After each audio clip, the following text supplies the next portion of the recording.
Too much art, too little time. In a world where art goes on sale.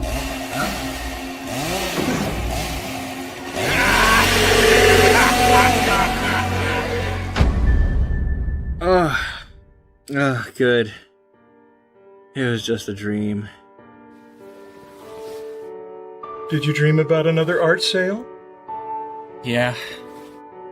You were there. You had a giant chainsaw, and you were slashing prices left and right. Did it include your drawing basics course and my perspective course? Everything, Marshall. No course or tool was safe. Stan, that was no dream. Don't sleep on these deals. Save 20% on all courses and tools during Proko's Black Friday sale. From now until December 4th. It's so good. It's catching the light on your shoulders. Yeah. Okay. It makes All me right. look better than Hugh Hefner. Yeah. Oh, yeah. All right, Leron, we're here together. We're live. I love this ad. It's the first time I watched that last bit. That kind of The behind the little, scenes. Yeah. yeah, it's a good time. So for those of you guys who don't know what we're here for today, we are going to be taught about watercolor, best practices, worst practices you should avoid, and how you can learn to do watercolor faster with Leron. Let's get If it. you guys, Let's get it. yeah. If you guys don't already follow Leron on his socials, that was the thing I just had up here. And Leron is also here on YouTube. So if you guys do want some other tutorials, you should go check those out. Otherwise, well, let's do this thing. What are you going to teach us today? Yeah, so I think I want to focus on one concept. We're going to keep it simple. It's what I like to call the only rule in watercolor painting, and it has to do with water to paint ratio. So everything in watercolor painting comes down to how much water you have and how much paint you have. And that's regarding what's on paper, what's on your brush, what's on your palette. And you can basically get whatever you want, whatever edge you want, whatever value you want, whatever everything you want, if you just master that. Now, it does come down to intuition to an extent. So when you get started, you kind of go with your instinct, you get it wrong, start a feedback loop until you get it right. That's pretty much it. And I'm going to show basically a way to make it a little easier, to give you more time and to make the most out of your washes, out of your layers. So yeah, I'll take it to the table. Okay. I'll switch views here. Here we are. So I'm going to start with this car. So we said it's going to be, here I am. So we said it's going to be, cars and cityscapes. It's kind of my favorite. And by the way, you let me know if there's any issues or if you can't hear me or whatever. Seems good right now. I'm counting on you. So yeah, so it's just a subject matter that works so well. I love it. People sometimes laugh at me for liking it so much. But what I love about it is cars give you everything. They give you a variety of edges. They give you a variety of values. You get a lot of abstract shapes to play with, especially if we're talking about like daylight.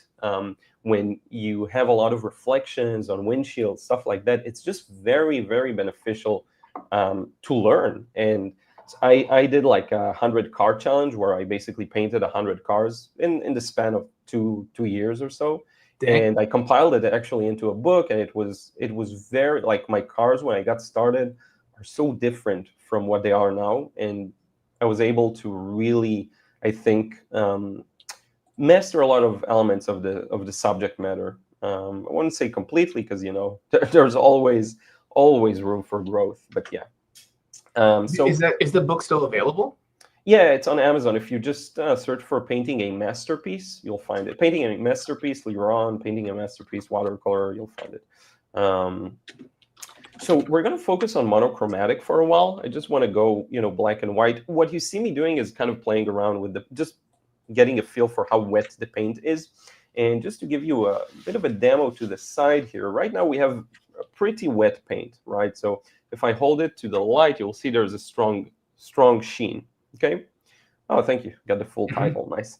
Now, if I want to change what I'm seeing here, and this is why watercolor is why I fell in love with it. It's so fast and it's so efficient in getting all sorts of effects. All you have to do really is kind of dip back in, and you can start darkening, you can start pushing it in the direction you want, but the effect you're going to get depends on what I just said. The number one rule of watercolor painting is water to paint ratio. So how much water I have on paper, right? It's very wet. How much water I have on my brush and on my palette. So the drier the wash here, if I want to make a mark that lasts, I'm going to have to go thicker on the paint.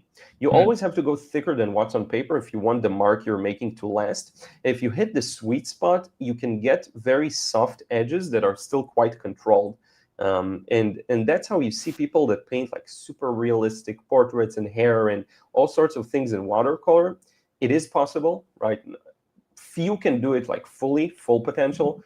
Everything, very few actually master the thing completely. But when it works, it's wonderful. Now, I did say I'm going to give you a way of having a much easier time. The thing with watercolor is water. That's the most important element. Okay, it's not a big surprise. So the more water you use, and I'm just going to place some water here. The more water you use, the longer you have to work on your area because it's going to take longer to dry. And that's the key here. And is this true across the different types of watercolor that people know in general? Is that also true of gouache? Yeah, gouache the same. It's the same. It's physics basically. Gouache does handle a little differently, but they're very similar, and I often use them interchangeably, to be honest with you. Okay. If you want the maximum time, you just put in fresh water like I'm doing here. Now, there is a downside to this. So if you're a little more advanced to watercolor, you'll know that now we have to battle against all the water here. Meaning, if I were to just come in to the side here and go and do this, like just a dark mark, it's not going to have the same effect here because all the water is diluting it. Okay, so as a beginner, I find a lot of beginners tend to paint too dry. But then as you grow, you start to realize that you need more water to really get things going. But then when you hit that next level, you learn how to get more with drier washes and still have flow and still have all the great things that come with it. But what I'm doing right now is almost like training wheels. You start really wet and you can't really mess it up. The area I pre-filled, that's the only area where the paint is going to flow. So I can just take my time. And you'll notice that I have a nice gradual transition here from light to dark. It starts to feel a little rounded, right? And this is a nice scene. By the way, do feel free to just forward me any questions if there are in the chat. I would be happy to answer while I do this. So here, for example, let's not take all the way. Let's not add more water. Let's just put some dark paint. See, and what the paint is going to do is going to flow upwards back to where the water is, depending on how concentrated the paint is. It'll sometimes flow back, and I can play around with the angle. That's what's so fun about watercolor. I can play around with the angle. Look at how wet this still is. Does it actually? So it kind of still adhered to the edge of where you had already wet. Yeah. If it's really wet, can you actually just like tip that over and it'll definitely run over? So, Okay. So if without even tipping it over, I'll just do this, right? And I'll just do that, and you see how it just flows. Mm-hmm. I know it's a little to the side, but hopefully you're able to see. No, it's perfect. Yeah, so I can just honestly keep working at this slowly and developing it more and more. It's very simple. Now, here's the cool part. The drier it gets, the more control we get to have. Because as you've seen, when it's wet, paint moves everywhere. But as it dries, nature does this cool thing where the painting process, it's built in. The whole process is built in. You start wet so that you get the general gist of it. And as it starts to get drier, you get more control. Right now, we're still not really in this stage fully. We're still in the kind of flowy stage. So I can very freely just go ahead and kind of start establishing the bigger shapes, right? That's the main thing. You have hierarchy of importance, basically. When you paint, when you draw, doesn't matter. There's hierarchy of what's important, what's not as important. And often the bigger shapes, the bigger composition is the thing that makes or breaks a painting. Mhm. That's true too. If you're using something like graphite or any kind of charcoaly medium, anything that has value in shape, You need that. basically. Yeah, you need that structure. Yeah, exactly. So I do have a few questions from people here. I Yeah, do want go to ahead. interrupt you in the Shoot. middle of that one. Seemed No, good to get out in the start. yeah, it's great. That's great. I trust you. You'll know when to. Yeah. So System Ordner in the Mhm. chat asked, "Do aquarelle pencils count as watercolor?" Yeah, definitely. It's watercolor. It's a very different technique. I barely use them, to be honest with you. I don't mind my pencil lines showing. The reason I say this is that often people use them when they kind of want them to melt as soon as they add paint. Not always. Sometimes it's also just artistic use. To me, I'm just, I'm pretty, I'm a simple guy. I just paint with watercolor. I paint. Yeah, I treat it almost like a different medium in a way. So I don't have much insight to share. If anyone has questions like that. I think that's fair. Yeah, I mean, like the same thing applies to anything on Proko in general. Whenever we show something with graphite, there are also people who use graphite as a wash, or Yeah. like there's like Russian sauce that is a wash, and it's all Mhm. it's all graphite and Yeah. charcoal and everything. So additionally in here, looks like this was Votek was asking what setup, watercolor brand, and brushes would you recommend for starters? But then also people brought up in the chat their personal view about paper being more important than the watercolor brand or the brushes necessarily. Yeah, painting is pretty important. That's definitely true. I'm not a real art supply maximalist. I think you can get a lot done with cheaper supplies, but paper, the thing with paper, it'll just handle differently when you use different types and different brands. So some paper is undoubtedly better than, some types are better than other types. 100% cotton gives you the most flexibility. You can still work on paper that is pulp, on paper that is not 100% cotton, but you don't get as much flexibility and as much of an ability to layer and do what I'm doing now. The paint is going to dry on you very unevenly. So you have to almost take a more alla prima approach. Just put the value you see there immediately. And sometimes you can get great results. Don't get me wrong. It's all in the skill. But yes, for sure, some types are way easier to work with. You mentioned, the setup. So I have everything here. What you're seeing is like 20 brands of paint, honestly. Yeah, I just paint with whatever I have, and Is because that sorry. in there inside of there? Is it all across different different This is a brands and palette. prices? This is a palette one of my viewers sent me on YouTube, and I've been customizing it ever since and adding different ones. There were like 2 brands on it, and now there's 5. I care more about like what specific paints and pigments I enjoy using, and what's useful for my work. I've recently discovered cobalt blue is just fantastic for what I do. So like a lot of the blues, here's something I'm working on, like a work in progress. A lot of my blues now are very cobalty. It's just a bit more balanced than something like French ultramarine, stuff like that. Is it that it holds together nicer rather than becoming diluted inside of too much water? It just looks a lot better out the tube, more natural. Okay. Whereas some other blues, you kind of have to mix some white into them. It's the strange world of watercolor painting. Yeah.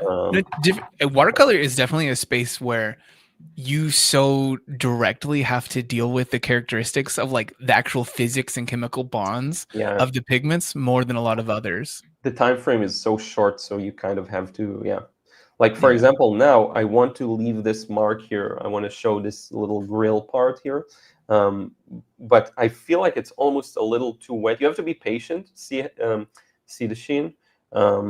So I'm using very thick paint in my brush. Okay, I can talk about this brush, by the way. It's a fantastic brush. It actually is really good. But you see, because I'm using very thick paint and I'm going to apply it very gently, hopefully I manage to leave an effect that lasts. Okay. Yeah. And that can you explain why that is? Why the brush? So in this situation where you were worried about it being You felt that it was too wet, so you wanted to try to remove I as have a much trick. water as possible. So I need my brush to be as dry as possible. And this is something not a lot of artists talk about. So I grab my black paint and whatever on my brush, but there's some wetness on the palette. So I dab it on my paper towel, and that actually leaves just the pigment and less water, because the water is absorbed. And then you get a bit more control when you do this. So right now I can really get these fine little details here in the grills and all of these. And because the thing is, it might look simple, but then when you actually try it, that's often what happens to people. It looks kind of simple what I'm doing, but then when you try it, usually what beginners get is something like this. Everything is watery, and they try to make a mark that lasts, and it all kind of spreads out.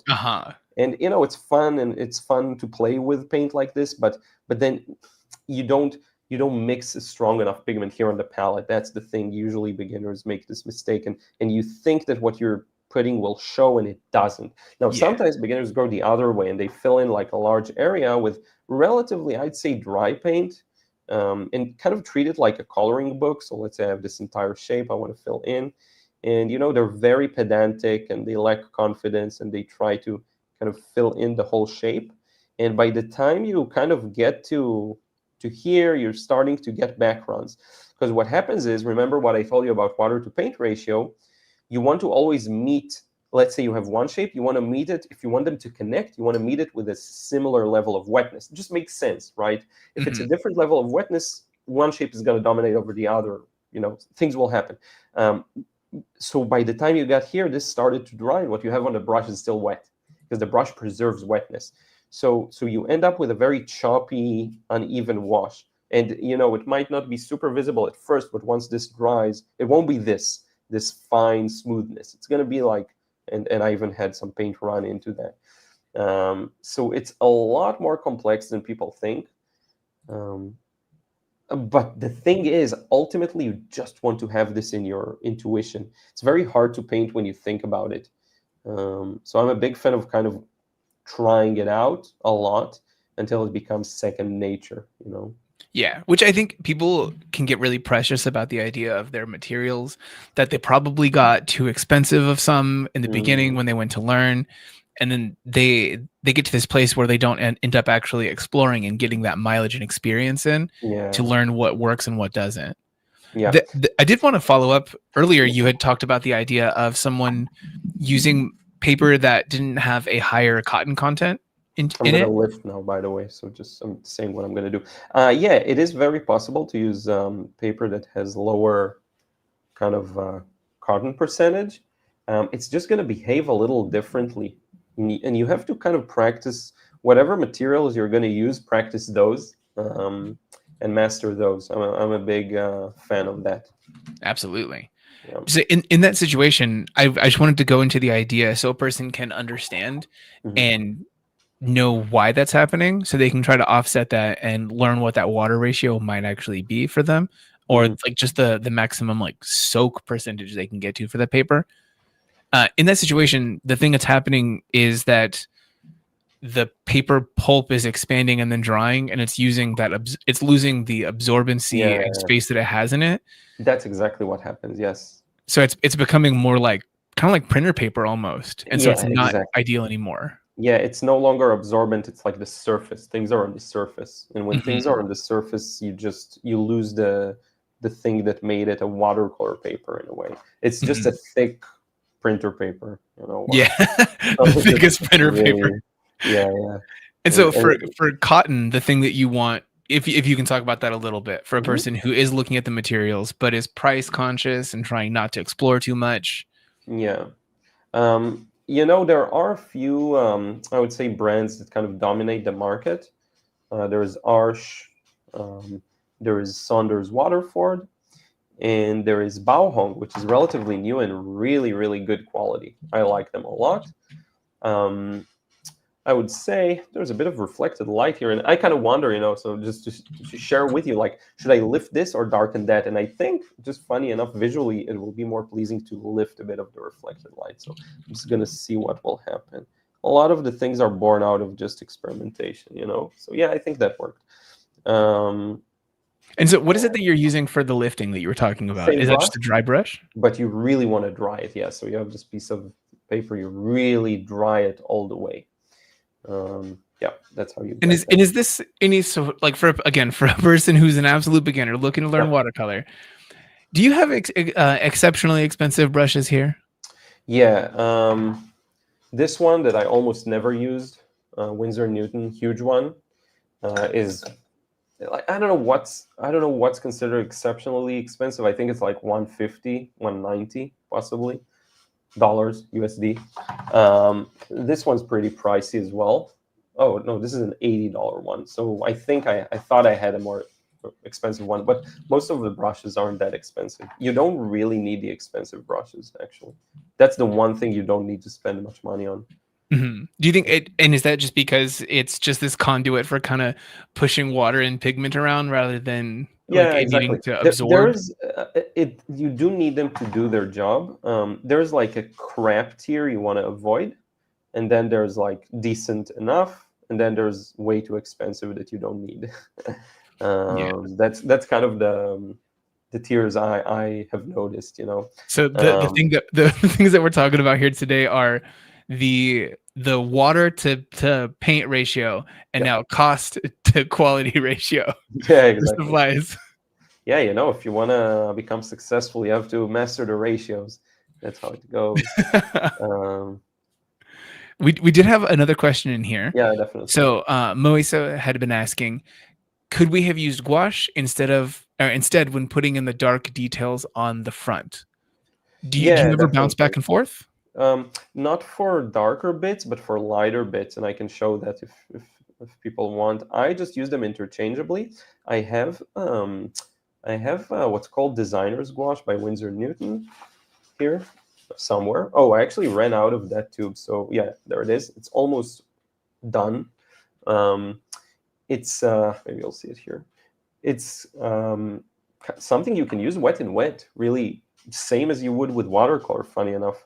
And I often do that. I can't show it anymore because it's dry now, but I can show you like to the side or in the next example. I have a bunch of things here. I didn't even know in advance what I'm gonna paint. I have like 6 options, and I said I'll roll with it.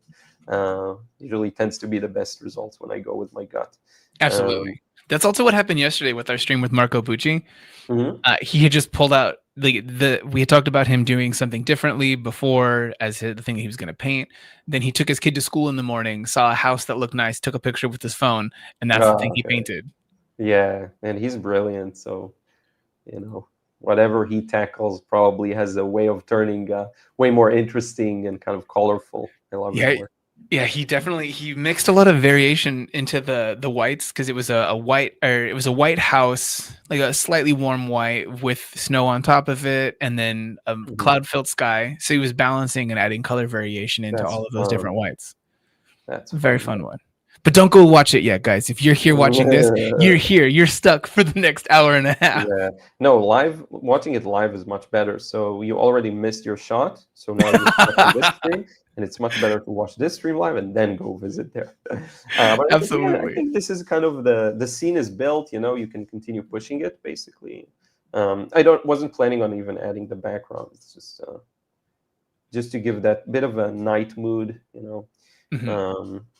And we can cut it to make it look like something, because right now it's very kind of loose. Now, when you say cut it, you're talking about cut the paper. Oh, I see. Okay. Just to make a clearer, I guess. Like it ends here basically. I don't know what's here. It's just a dark. There's nothing here. there's nothing important here. So I just extended it for some reason, but Now, how do you balance the idea of? I think oftentimes for people working with watercolor, it can be something that is it's a little bit loose, but it's not that all of the things that you make, the pieces that you make in general, they don't all look loose. You have tight shapes, you have firm edges. How do you choose when to do that, and how do you make that happen? Yeah, I think that's the heart of doing the artistic work. You're just you have to let your kind of intuition guide you on that. It's very hard to provide like an actual rule for when to make these decisions. It's almost really just feeling through them. To me, I think if I want attention on something, I'll try and have like a bold color, hard edge, all of that. And if I want to take away attention, I'll just kind of let it blend into the background, and not put too much emphasis on it. Sometimes you can have a lot of fun just developing a shape, make it three-dimensional, make it simple, and kind of not worry about an overall composition. So you kind of there are a few painters who do it really well. They just paint like whatever, a portrait or the person, and they just extend and kind of break the edges off, but there's almost never background. The background is just the broken off lines. I can try and do that with another one. But yeah, it's just kind of, the biggest part of watercolor, the fun in it is the flow and the looseness. Whenever you're able to capture that, that is the biggest thing that's fun about it. So I try to make use of it as much as I can. Like you see this, I could paint this a completely different way and have it with slow, careful washes. But the thing is, it's going to end up being a bit stale sometimes. Because you're not letting the you're using life less of it happen. of the physics of water and paint. I can give you an example. It's funny. So sunsets are really hard. And I've been trying with watercolor in particular, and I've been tackling this sunset like I did like 20 attempts. This was the first one, the crappiest one, right here. This is you working from the same reference, or just out in life? Same reference. Okay. So I did this one, and then I did this one, which I got, every one of them nailed something else differently. I kind of like the colors here, even though they're not close to the picture. This I nailed better, like this feeling of light. Yeah, you did. That's where my eye goes in full. Yeah, and this one is the more well-balanced one when it comes to the cloud shapes. Now, these were all done in a very direct approach, just because sky kind of dictates that, because you have tons of smooth edges. That's the problem. It's not like cars where you have some smooth edges, some hard edges. It's rough. So what you can do, if you're having a hard time, this is actually, I wanted to talk about this anyway for a video I'm doing. If you're having a hard time with this, do the counterintuitive thing, double the size, just work on a larger piece, and work slower and more meticulous. I'm actually going because what would be the small hard firm edge is because it's larger, more loose? I think because it's larger, just mentally you have more room to work, and it's all psychology. It has nothing to do with like actual technical stuff. Okay. You just have more room to work with, and it feels a little better to just delegate. So for example, I just know that this wash is not the final one. These I try to go a little more final, but this one, it's a large one. So I was like, I'm just going to fill that in with the variation of color I'm seeing. And I know it's too light. I'll revisit it with another wash, which, by the way, you can do. Once this dries, you can pre-wet again and go and do wet and wet again. That's the thing if you're using good paper. And a lot of beginners are scared to do that. What's the limitation? What would be, if a person was trying to go back into a thing they've already done, to re-wet and then do it? Is there a consideration that you have to make? I think if you do it like 5-6 times, the paper is just going to start splitting. You're going to feel it. But if you do it once or twice, you're good. Nothing will happen. So right now, like I could make a decision to darken the whole shadow side. So I can go ahead and pre-wet with my sprayer. It's not even fully dry, but I'm a risk taker. So I can do this. And you can just, using a soft brush, have something here that looks even too strong. I want to show this because people are so scared of doing this. And you can just go over it. So I'll just kind of cover the whole thing up. Very indeed.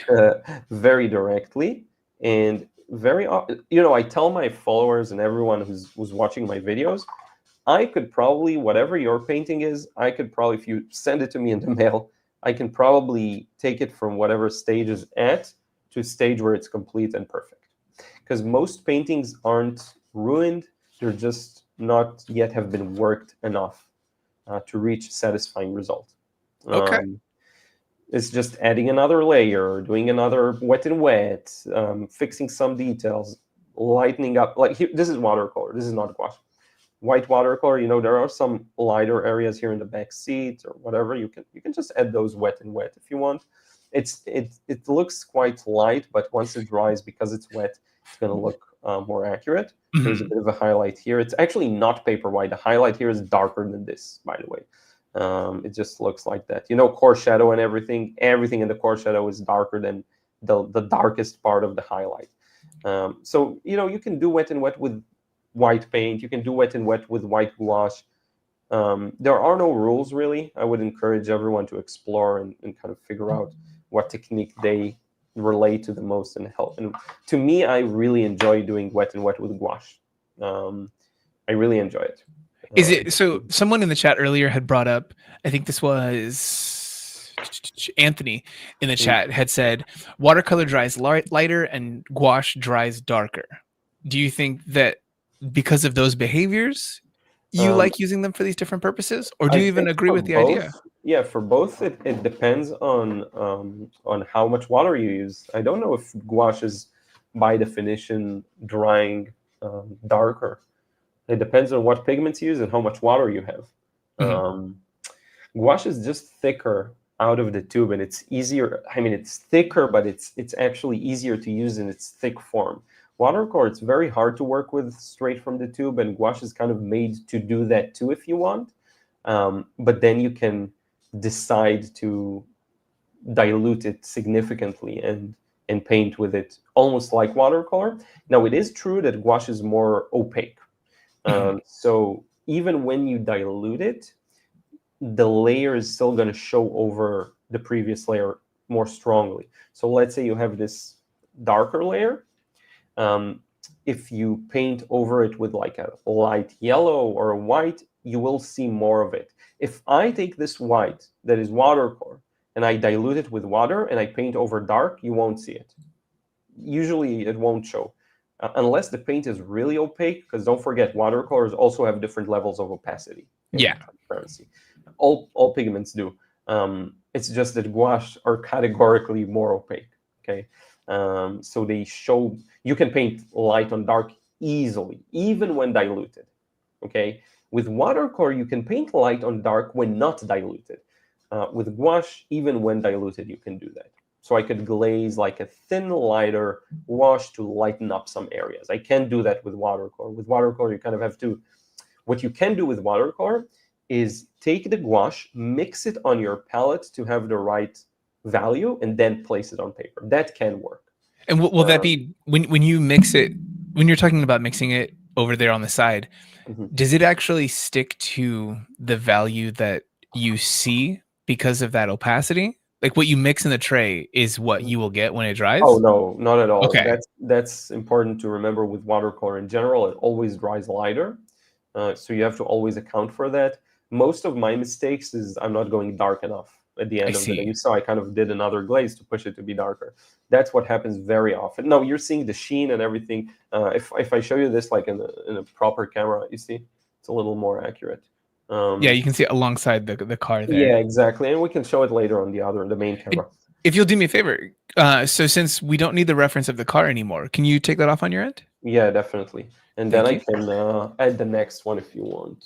Yeah, that seems great. Yeah, I'm curious to see us go from where you were working off just the car reference to going into a pencil sketch here.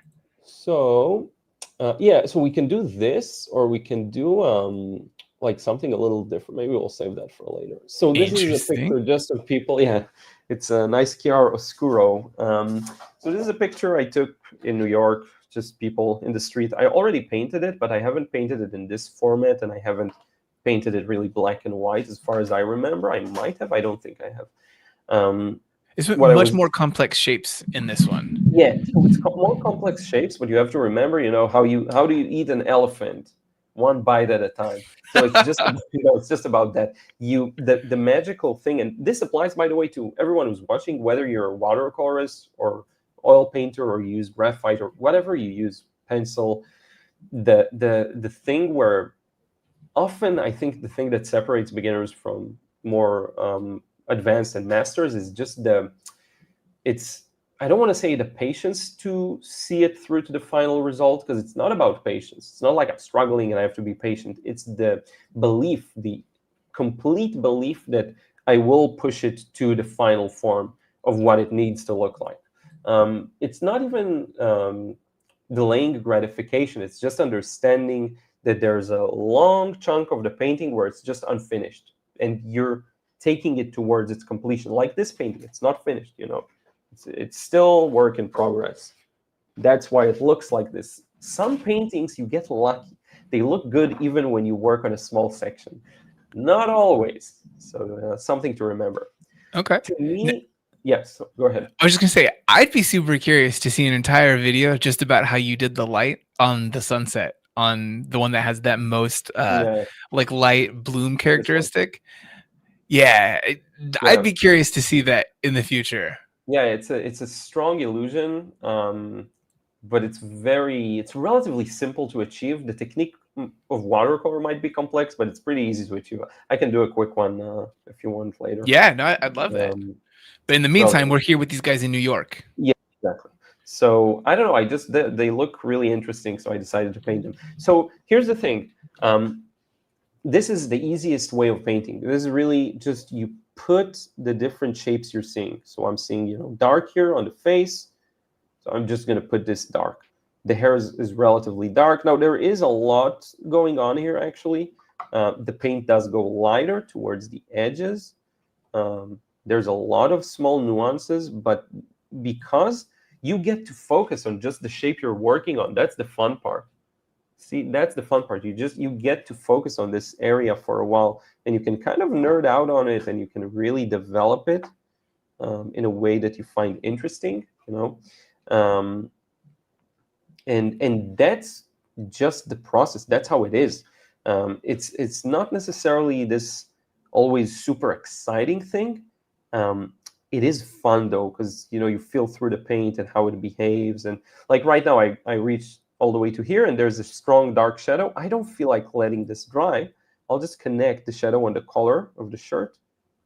I was going to ask about how much edge simplification and shape simplification you're going to do with something that does have as much complexity as this one does. For your reference.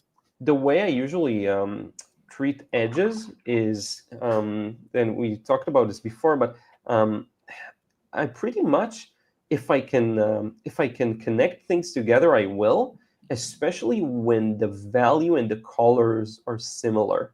I find that one thing I hope to improve at, and I think I'm slowly getting the hang of better, is I really want to provide the viewers of my paintings like an experience on a silver platter, is how I like to say it. You really want to make the painting accessible to them. And when I mean accessible, it's like when they look at it, it's clear what they're looking at. There's no question that this is what I want to convey as an artist. And I think it's another way of saying, the composition and the theme and kind of your artistic vision all together crammed into one concept. But if I can, I would love to provide that. And to provide that, often I find that you need to simplify things that don't matter. Because it doesn't matter that there's a pause and then it goes dark. It doesn't matter. What matters is this beautiful, like, say, shadow on the shirt, right? That's the thing that actually matters. And notice how I started kind of with a light wash, and then I'm going to push it to be a little darker more gradually, because I do see this smooth transition that I wanted to capture. Would you say that you ever choose to apply some of the principles that you see in something like figure drawing, where you'll simplify an edge and combine a couple of shapes to push gesture?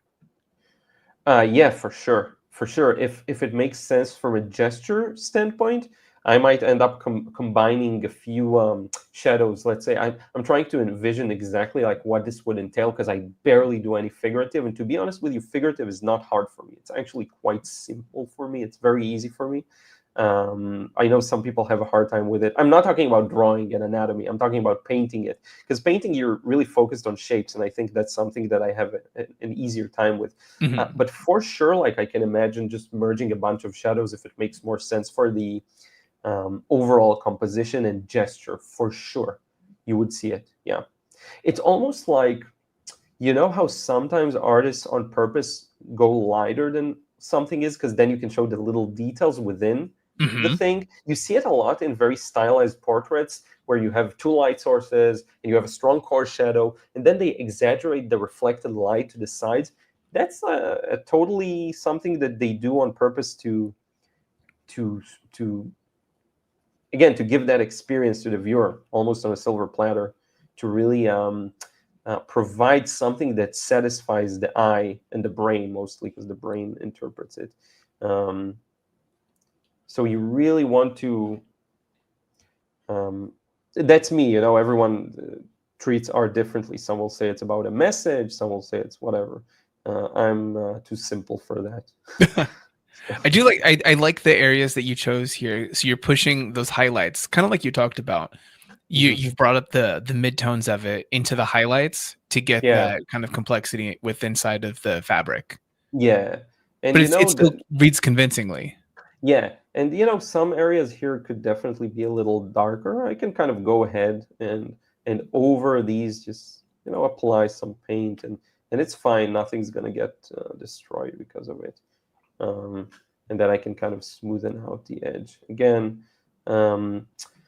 You know, it's one of those things that just builds slowly. That's the thing, and this is where this is what separates, you know, beginners from more intermediates. You know that it takes time for a painting to come alive, to be created. But the advantage of everything I'm showing you today is you have noticed there's a theme here. There are large shapes that you can really sink your teeth into and take your time with and develop and do the whole wet and wet thing. If you just let it, you look at what's going on paper, and you try to understand, okay, if it looks like this, if it's this light of a sheen, I can probably get away with just this amount of details, and it's all going to spread out, okay? But if it starts to go a little drier, then I can start bringing out more details and bringing out more nuances, you know? And my folds and creases aren't that accurate because, again, we're not drawing the structure of things, but rather we're painting the feeling of shapes. It's very different from drawing and sketching, and I have respect for people who master, you know, drawing and anatomy and sketching on a different level, because it's just a different skill, you know. One thing I will say is, if you have like this guy's pants, they're all just categorically darker. So what you can do, just to give yourself a leg up, pun not intended. I'm sorry, I'm in the dad joke zone now. What you can do is do like the simplest thing you learn in watercolor is just a flat wash. So you know this is all darker. The lightest part on the pants is still dark. So you just go ahead and paint a flat wash that darkens it all. And just uniformly. So you start with that as a base. And I would say, again, if you're not that experienced or you're scared of wet and wet technique, just let it dry. Forget about trying to turn it now like we did earlier with the card. Just let this dry. It will remove some pressure of needing to push things to be dark, because remember, the darker things are, the faster they dry. So the true masters paint with not the super wet paint, not the super dark paint, but the actual accurate value they're seeing. So if they're seeing a dark value, they'll paint the dark value. If they're seeing a light value, they'll paint the light value. It doesn't matter. They're agnostic to it. They don't always have to start very wet, right? And they don't go too dark without noticing them as a mistake. They actually just paint the value they're seeing. But with that said, you could go ahead and start bringing in some variation if you want. Yeah, go ahead. Speaking on the idea of like the wetness and how different people will tackle that idea, Kabuki Chris in the chat had asked, I've seen a lot of people completely wetting the entire front and back of the paper before they start painting. Have you used that strategy for, and what is the benefit of doing that? I'll also add, what's the weakness of that? Yeah, that's actually a really, really good question. And I have seen this technique a lot, and I have used it a few times. Luckily, you know, we're logic-based, so there is an explanation for it. There is a use for it. And depending on what you like and enjoy, you might find that it works really well for you. This technique is best for when you want the paint to stay wet for much, much longer. Is because the paper itself won't let the paint dry because it's wet, not leaching the moisture out of it? Yeah, not only is it wet on both sides, often painters place it on perspex board or like glass. So it Then, also maintains the. yeah, exactly. And what this does is it's kind of wet and wet on steroids. You have so much time to paint what you want, and it's really, really good for things like this, funny enough, because then you wet the whole thing and you have time to let it get to just the right amount of wetness and put in the cloud, and you have time to put all the clouds and they're all going to be smooth.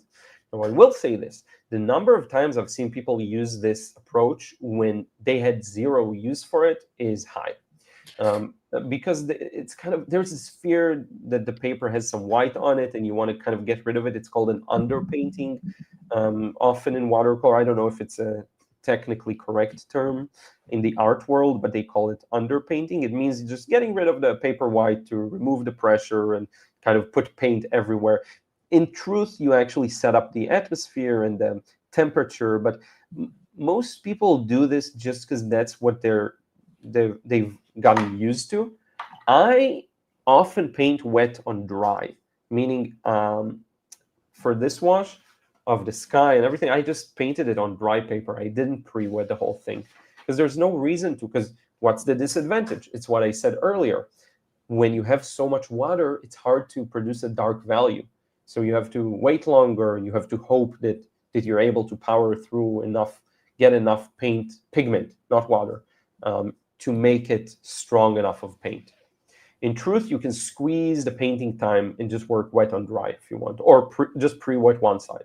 Does that make sense? Yeah, no, very much so. I think I can that, provide an extra tip. This is, I don't know who's going to try it out, but just know that glycerin, which is what, like liquid form of fat, glycerin extends the wetness of watercolor. So I have painted a few paintings that I had glycerin in my water bucket, and it gave me a lot of time. It affects the look of it a bit. If you're really used to painting watercolor, you'll notice it. If you're not, you won't. I painted like a cityscape I made up completely this way. It gave me so much time to develop it. It's actually a cool painting. I can maybe try and find it later. What is it like when you add this glycerin in? Like, do you buy a tube of this? Is it like a big old container of it? A glass bottle. That's how I bought it. It's like a big glass bottle. It's not even made for artistic use, really. You're just buying a chemical. Yeah, you're buying a chemical. It's I don't know. I forgot what it's used for. I bought it from like a health store thing, you know, where you get your almond flour if you're doing keto and you try to make a zero carb pastry cake, chocolate cake. My wife makes fun of me. I made a chocolate cake. It's like a chocolate cake. It's funny, but yeah. Okay, that's where I got it from. No, it's good to know. I like this. There are a couple different questions that we have had. Yeah. Pop up. Yeah. No, that's what I wanted to say. Yeah, go ahead. So there was one from a person who actually removed their question. They deleted it afterwards, but I want to get it out there. Or was it retracted by YouTube, like they sometimes like to do? They did it themselves. Okay. Yeah, the person, because they didn't hop in and say like, "Oh, my question went away." Let's shame them. Yeah, well, it's not a bad question. What they were asking was, if you're working with watercolor and you're going to be painting over this thing, why didn't you lighten or remove your pencil sketch? Because I personally love the sketch. I like when it shows. I've painted scenes before where I sketched a tree in the sky and I ended up not painting it, but the pencil lines are still there. I don't care. I like it personally. That's the reason. And you know, you can kind of go with a kneaded eraser and lighten it up, but I find that it just kind of, you know, it disappears. No one thinks about it. When you look at my final paintings, no one has ever said, I'm seeing the pencil lines. Here's another one I have here. No one's ever said like, the pencil line's bugging me. You know, you just can't see it. If you really look hard, you'll find some pencil lines. Can you see here? Yeah, you have to like really get in there. You take the thing as a whole. So would you prefer adding an extra step to your process, spend time doing it when you don't have to? You know, there's no reason to do that. Mm-hmm. One thing that oil painters will love is sometimes I map the shadows. You know, I don't start light and go dark. I'll just map. I see a dark, you know, I think that's a thing, right? For oil painting, you kind of map the darkest darks, Yep. so that you're having an easier time navigating. Yeah, I'll do that sometimes. And one more thing, just I have to say, just painting is about being expressive and having fun. It's not about being tight and painting like a coloring book. So, use your whatever, use your expressive brush marks. Don't skimp on. Don't try to be so serious and really fill in the difference. It's so boring to me. I just like to get in there, put the shapes you're seeing now. So much more fun. Absolutely. We did have a couple others. Had you seen a question that you wanted to answer? It seemed like you might have had one. I'm not even looking at the chat, to be honest with you. Okay. I'm focusing on the painting. I'm trying to give the best painting experience I can. Because I have you, Steven. So that's when what I I'm here stream for. alone, make me earn my keep. Yes. So John Doe in the chat has asked, how long did you have to work with watercolor before you felt like you really had a handle on it? They said that watercolor feels unforgiving to them. Yeah, so I've been doing it for about 11 years, so I would say at least 11 years. I'm 11 years deep in getting comfortable with it. I'll let you know when I'm finally comfortable. Yeah, no, honestly though, it just humiliates you endlessly. It's crazy. You think you have it, and then on the most basic type of crap, you completely mess up. I will say, if you're used to painting inside, even if you have experience, just try doing plein air in watercolor. Just go ahead, get outside, paint plein air, and tell me how much of your experience from the studio has translated, because it's so difficult. And yet, to this day, I'll get a wash to be too light, and I'll have to revisit it. I'll have to retry this scene like 5 times.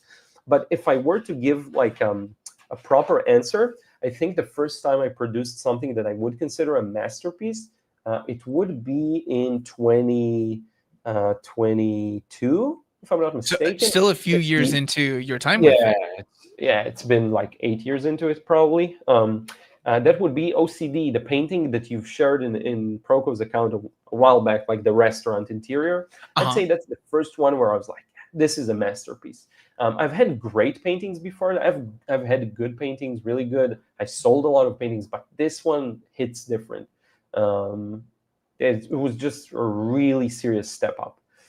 So you could say about 8 years. They say in a very dry manner it takes about a decade to really master something. I don't like these kinds of generalizations, but it kind of tracks sometimes. It makes sense. The one thing I always try to make clear to people is when you're learning, how much you have to learn isn't indicative of what your final skill level will be, and how long it takes you to learn that also isn't indicative of that. So let's say you and your friend, like Liron and I, both start learning watercolor at the same time, and he gets so much better in like 3 months, and I'm still over here just being the worst. I can't even. I'm doing awful. It doesn't mean that he will always be better than me, or that he'll continue to improve at that pace. Keep working at it. Like, give yourself honest feedback and critique, like Liron had mentioned earlier. And that's how you get better at the thing, rather than just having some meteoric rise that just happened almost naturally. Yeah, and if you really want to take the positive outlook on life,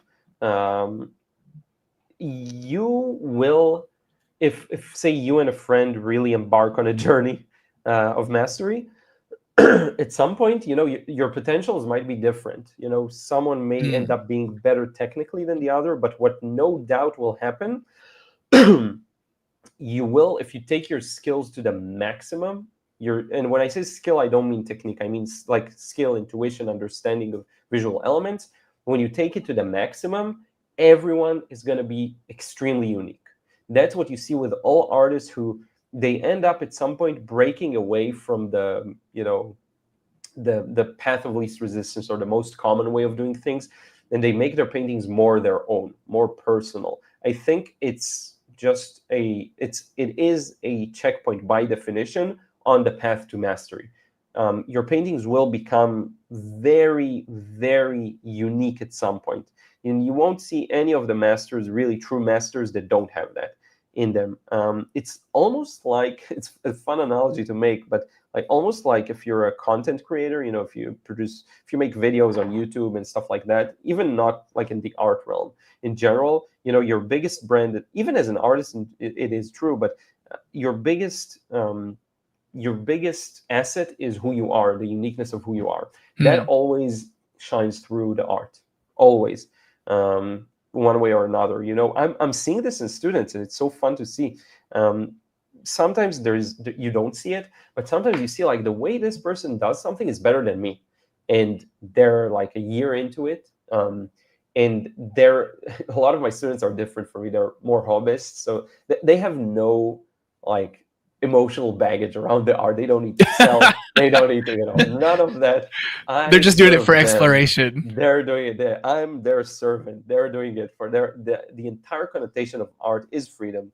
And you know what? Sometimes I'll look at someone who's relatively a beginner, like you have color harmonies that put mine to shame. When you see that, you know that there is something special about that person's style, and you can kind of imagine what would happen, because I'm kind of a teacher at heart, so that's the things I'm thinking about. You can kind of imagine what it would look like when they take it to the extreme end of it. Yeah. You can see the potential. It's so fun and satisfying to see. There was a technical question that I wanted to ask you here. So you're working from reference right now, but if you're working on a reference and you find that you want to start redesigning some of the shapes that you already laid in early on in the watercolor. So let's say where there's a beam that's casting a shadow across the guy's back diagonally. Yeah, this one. Let's make the this guy on one the right. that's easier. Yeah. Yeah. So for that guy, if you hadn't had that shape in there, but you decided that you wanted to place it in later, if you went to actually make that stroke with the brush, would you have to do anything to kind of like pre-wet the area under it that it might overlap? Not in this example, because I kind of like the way, let's imagine there's another beam. So I kind of like, and notice the difference, right? You see the difference? This one's kind of a glaze, and you can tell. But I personally like this look, so I don't mind it. You like where there's like a double opacity where it becomes like a more bright in the overlap areas, or darker rather? I'm fine with that. Some things though you might end up pre-wetting. Let me think what I would end up maybe pre-wetting. No, there isn't really that much I would here. You know what? Sometimes. Oh yeah, a very good example. Let's say I would have painted this guy's head flat from the beginning, just this very kind of a lighter value. Okay, and I want now to have that smooth transition into the dark. Then I would have to pre-wet. So let's say I didn't paint immediately, like right alla prima, the darkness level that I wanted, and this dried on me, right? So this dried. Give it a few seconds, it dried. Now let's say it's this. So I would probably do this. I would probably pre-wet. And just with a clean brush. Yeah, just with a clean brush. And then I would very carefully kind of establish the darks I want in the middle. And that way you're kind of helping it blend in. Yeah, for sure. So otherwise it won't melt together. Exactly, yeah. Yeah, it won't. Yeah. Okay. Yeah. I was curious, just as a person who doesn't use watercolor or anything like this, to know if those would unify at all, or if you would do anything for that. Yeah, definitely. Sometimes it is necessary. Sometimes it's not. It's really a case-by-case thing. But I definitely do it all the time. I end up pre-wetting to get an extra detail that wasn't there all the time. All the time. There's so many. Abhishek in the chat had asked, do you think that getting this kind of texture and technique is possible in digital painting? Have you found anything that does a good mimicry of watercolor digitally? Not yet. It's very complex. It's kind of why I think I'm safe for now from AI.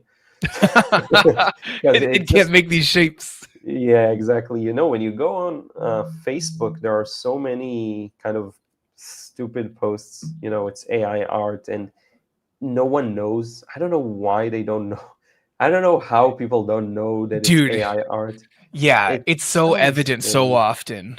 Yeah, and with watercolor, I can immediately tell, and I'm seeing so many of these, posts, and it's a watercolor, but you can tell it's just a filter over a picture, a well-edited filter, but still a filter. Mhm. And all the comments are beautiful, amazing, wow. And I'm looking for the one that will say this is AI, and sometimes it's not. There's none of these comments, which is disappointing. Yeah. But Is it whatever. because you can see the process in a traditionally done watercolor, and in there it's like it came out fully formed with some splotches? There's no overlap. Yes, and you can kind of tell it's too clean. You can tell that the transitions don't make sense. It's just it feels too clean. I don't know how Okay. to explain it differently. It just is so clean, and usually when it looks this clean, it comes with a whole bunch of other things. Like when a really skilled painter does it, it has some extra stuff that you learn to recognize with experience. I see. Yeah. Yeah, it's always interesting to me when some clearly AI video or clearly AI photo is out there. Yeah. It's like, guys, like, come on. Yeah. But what you gonna do? I think that's Yeah. at the end of the day, there are some people who it's not like they have to train their eye or anything to be able to spot art. The thing that you do want from art or anyone buying art as a product or a service that you teach them, you want them to be able to see the nuances of those things, but not Mhm. everyone has to be some watercolor or illustration aficionado to be able to spot AI things. There's just some other hallmarks that I think should stick out to people at this point. Yeah. And to be honest, if I weren't doing watercolor, I'd probably fall for a lot of these specifically watercolor ones, for Mm, sure. Because you don't know what to look for. yeah, Um, that's fair. you know. Sweet meat in the chat said Corel Painter is not too shabby. How do you feel about this if you've tried it? I have tried a couple. I've tried, which one did I try? I tried Procreate's watercolor effects, and they weren't even close to what I wanted. Mhm. It was really impressive that they did have physics in it, but it wasn't even close, and it was so inconsistent, way more inconsistent than physical watercolor. I tried like understanding what was the pattern behind how it behaved, because there's rules. It's a software. It Mhm. was so weird. I just didn't really. I tried it when we were in Venice, so beautiful views, but it Uh-huh. didn't. I didn't feel like, yeah, it didn't work for me. Okay. I think that's the main one I tried. But And I was like digital. Just if you paint digitally, when you're in someone like um, this guy Marco Bucci, of course, but Mhm. also like Nathan Fawkes is really good. Yeah. You can do so much with just digital. It doesn't have to. You don't have to pretend it's watercolor. It's like Yeah. that thing with the keto I said earlier. It's like when you're vegan and you want to eat just vegan burgers. You just eat a vegetable patty. Yeah. It's Crying out not. loud. Yeah, and it doesn't have to be something where you're trying to achieve the exact same result for it to be a Yeah. worthwhile thing. Like me, I grew up on the border of Mexico, and so I Mhm. grew up inherently eating delicious, incredible, amazing Mexican food. Oh, I see where this is going. Yeah. But I still go to Taco Bell. It's just a different thing, you know? Yeah. Yeah. Like, but then if I'm somewhere and someone's trying to say like, "Oh, we've got really good tortillas here," and they're trash tortillas at a different place, it does suck. Yeah. But if Yeah. Taco Bell's not trying to pretend to be real Mexican food, Yeah.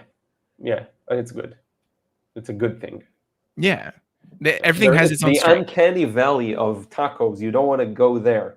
You Yeah, want to stay in the candy. This is a different type of taco. It's very different, actually. yeah. So you step back from this piece right now. So is this Yeah. because you're letting it So dry, or I what just want is? to kind of I want to kind of show, and this kind of makes my next example unnecessary in a way. I just wanted to show how when you just put a few shapes in, there's a lot going on in the background, right? It can be quite overwhelming. But if you just lay down a kind of light wash that definitely does not represent what the background looks like, notice how you do start to get a sense of place. It kind of puts you into the scene. So that's the kind of thing I wanted to show. And then on top of that, you can really start very easily develop what you have and push it more towards, like, I'll naturally probably start with this car if I were to continue this. You don't have to paint the whole thing at once. I know a lot of people are scared about their watercolors drying and having to do multiple washes, and people feel they have to always merge as many shapes as they can and make them. And while I have shown you a way of making the most out of your washes, right, and starting very light and very wet, this kind of way of painting works perfectly fine. You put down something to help you with the next step. And often I treat my first layers as the thing that will help me get to my next step. And from there, it's actually quite easy. And we can do the same thing. So we tackled some of the lights. We can now map some of the darks if we want to. Like, there's clearly very darks here under this truck, whatever that is. So that's a dark, right? And you start giving meaning to the mid values and the highlights by placing in the darks. It starts to make things pop. I like that these parts of the fence are a little dark. So something like this. You can go ahead and show stuff on the screen. I don't mind. I'm kind of building it up slowly. If you want to. I was trying to add something else in for later. Okay. Here, yeah. A surprise. Yeah, I didn't know it would add it in right away. So as you're building a thing up, so you are building up those background shapes that you are now adding with the same initial value that you had laid in for other areas. Do you just mentally kind of keep track of those different spaces?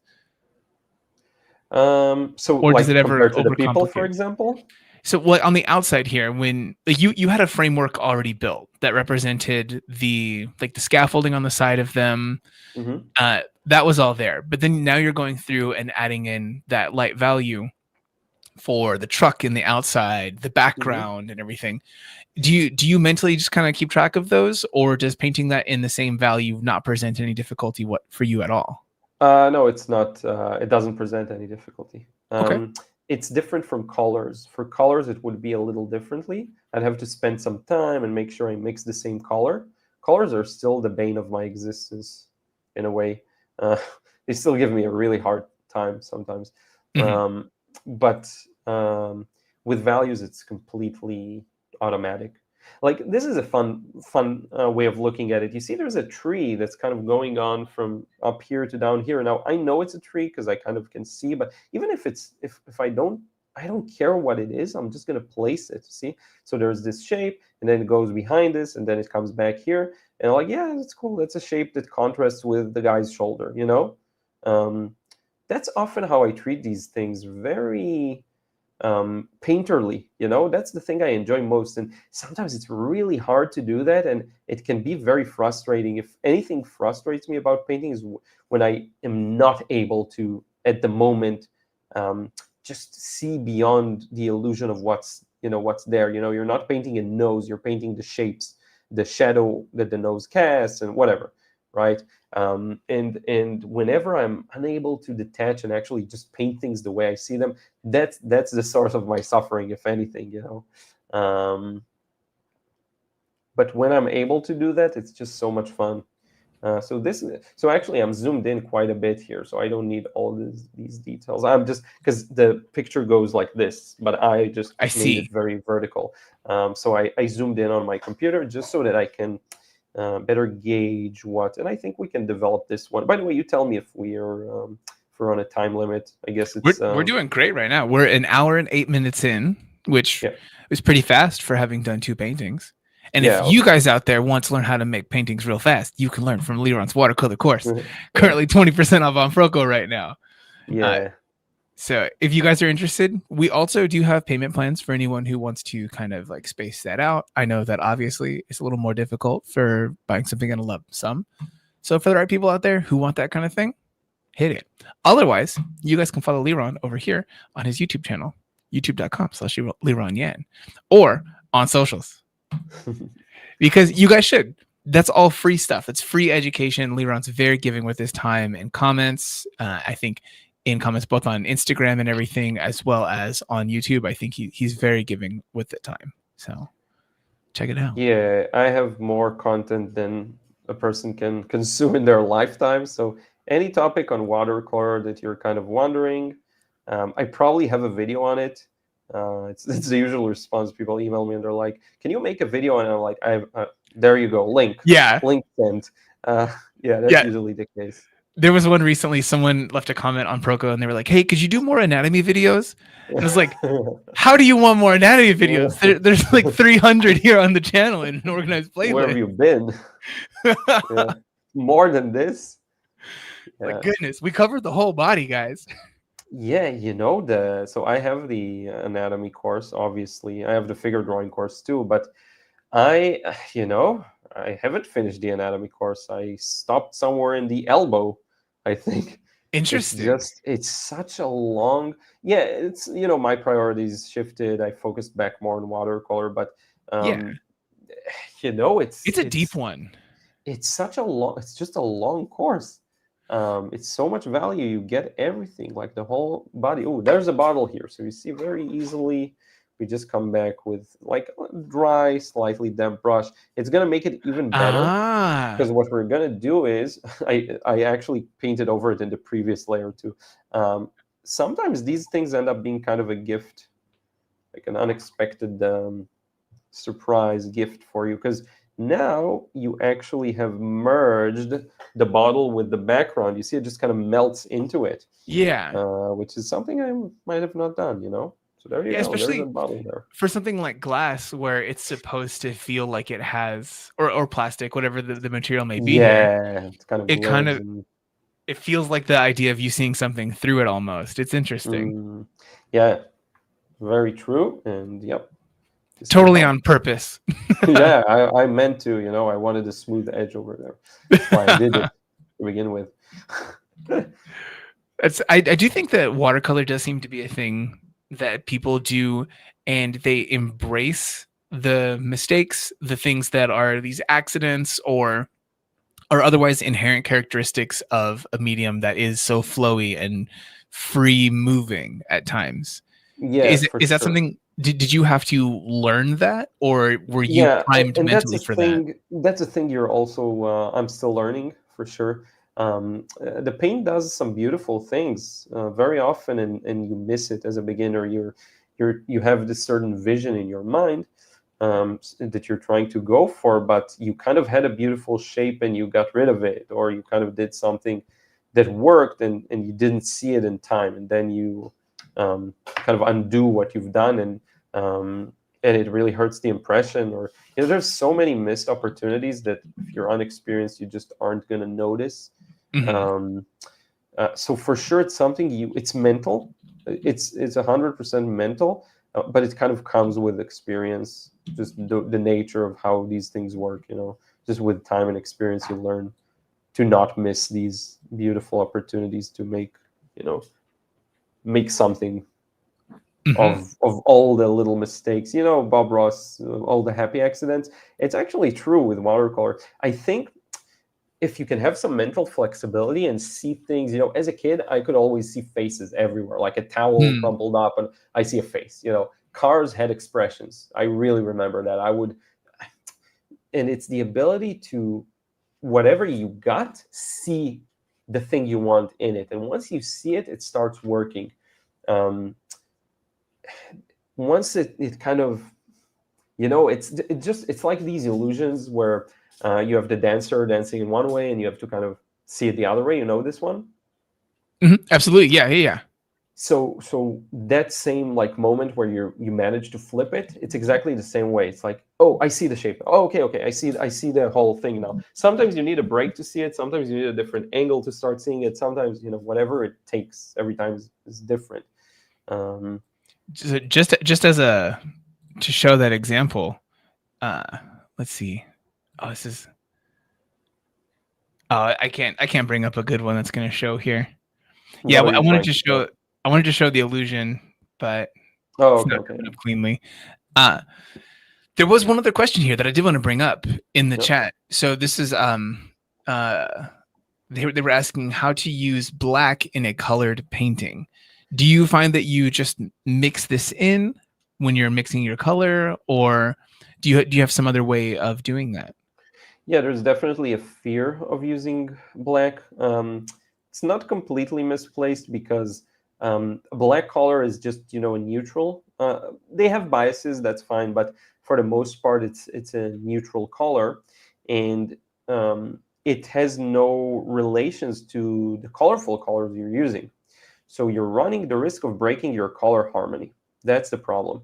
The way I use black colors pretty much fearlessly is by always mixing them with my other colors. So, for example, I did use a bit of dark here on this cloud, a bit of black on this cloud, but it's like 30% black, and the rest is purple, blue, whatever. Where most go wrong is they just completely kill the colors by just going with a black. Just okay, this is dark, so I'll always default to darkening with black. That's where the issues begin. I see a lot of beginners doing the same with purple, because purple and violet, they're very easy to darken with. So they end up like all your darks are violet. Why is that? And it's not that it serves a purpose, maybe the way the light shines and the sunset and whatever. Or low, really the sun is low in the sky, so you get to see a lot of maybe purple somehow, but it's just done out of default. That's how I know I darken, so I'm just going to use that. It really shows. Yeah, rather than it being something that's like a stylistic approach where they decide to push blue or green or something into the shadow, it's just a mistake. Exactly, yeah. And it just breaks the color harmony, which is a shame. Yeah. This is what I call like the long tail of the painting process. It really isn't, hopefully it's interesting for people, but it really is, you just keep pushing it, and you don't know how long it'll take. But at some point things connect and it's like, it works, right? I mean, it does work for areas, but for the whole thing to work, like any medium you'll use, it takes a bit of, a build-up. So, because what's that the 80-20 rule? Like 80% of your results come from 20% of the work. This is that first part, and this could functionally seem like all of the structure of it, and you could technically turn this in. Like if you had to hand over a painting to a client, this can work. Then just for the rest of this time, you'll spend time just pushing things around and really narrowing it down. It's true, and people have a very skewed view of their paintings, so they think they're in that spot where they've gone like way beyond that, and it's perfect, and they're just at this point they're treading water. Really, that happens a lot too. I'm not in that stage here yet. There's really literally things to add, but it happens to a lot of people. Yeah. And treading water is bad in watercolor because you need some areas to be dry. You don't need to tread them. Don't tread on my watercolors. Yep. So someone had mentioned, so this was Level in the chat saying, I've always been told not to use black in watercolor. And you addressed that a little bit. Can you say what you meant about it kind of deadening the color though? Yeah. I actually have a good example that I can show. Okay. Let me think about it for a moment. I can try bringing it up on the screen if people want. I can find it if you give me a moment. Yeah. I'll do this if that's fine with you. Yeah, feel free. I'll be here alongside you. Yep. So I'll find the perfect example that showcases this. Okay, there we go. I like that you have the perfect example of it. Yeah, because it's things people ask about. Show file location. So shall I do present and just I mean, unless you want to pull it into your OBS thing, that's fine for me also. It's up to you.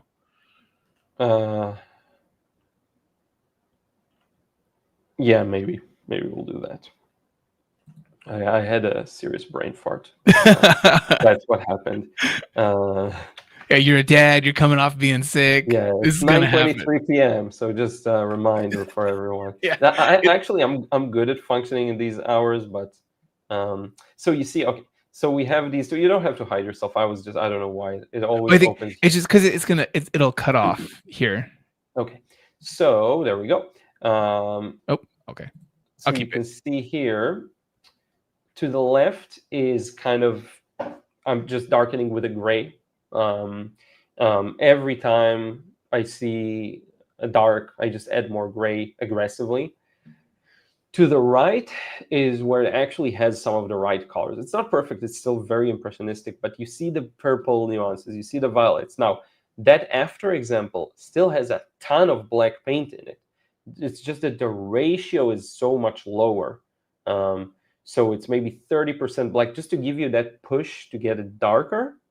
But mostly it's dominant by blue and violet and orange.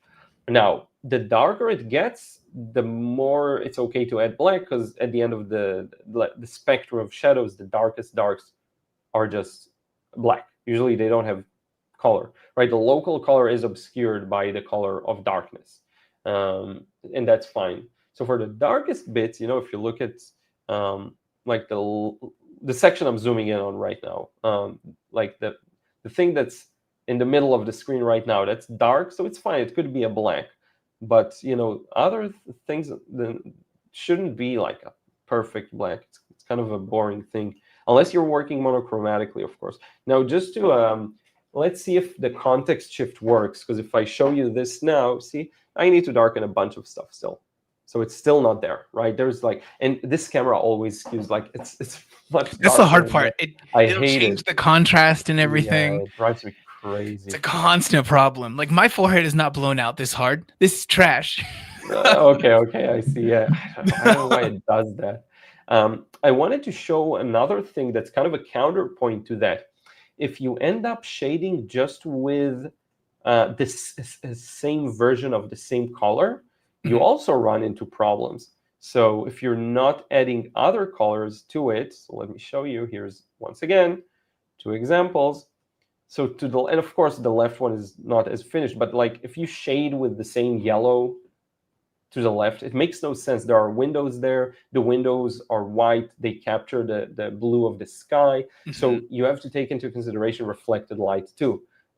If you just paint with the same, the darker version of the same color, it's called tonal shading, if I'm not mistaken. It's just super boring. Yeah. So it makes it feel like this, pre-viz render for 3D. Exactly. Or for animation, it's just, there's no need to do that. So do you want me to, I'll ask the chat, do you want me to continue with this one, or should I don't know, answer some questions? I just don't want to bore people. I don't know if it's interesting, but there's I nothing. can continue with it. No, people have been enjoying it. Otherwise, they wouldn't still be hanging out, I think. Okay, the one thing I'll say is, so you had talked about the possibility of going through this more, or also possibly demonstrating something about that sunset thing. Either of those sound great, but that might be a big thing to tackle. That is its own thing. Let's do the sunset thing. Okay. I have another sketch here that I made, but I just think we kind of covered the concept I was going to show. I printed it in color here. My printer is running out of colors, which actually made it more interesting. Yeah, it looks like. So we were talking about anime earlier. It looks like the anime Tenkan create. It looks like the backgrounds from that kind of. Interesting. Yeah. So that's Venice. So yeah, that's interesting. So as for this effect that we mentioned earlier, it's very simple, but it's a matter of context. So what you want is essentially a highlight that is white. If you look at what's a good example of this? If you look at, for example, cars and tail lights, right? Red tail lights. The center of the tail light is actually white. White is the color of the light. The color gets its context from what's right next to it. So if you have something like this right next to it, and usually it'll be a very saturated version of the color, but very saturated and not too dark. That's also important. Not too dark. And then it kind of is wrapped by darkness, then the light source kind of gets its meaning. It's just a very abstract way of showcasing it. Okay, so for the sunsets, it works the same way. So the way you have it set up here, I'll just look at it to the side. So I have kind of this sky and the overall structure. Let me use this brush. So This let's is say a classic one for me as a person who loves lights in photography and videos and everything and graphics.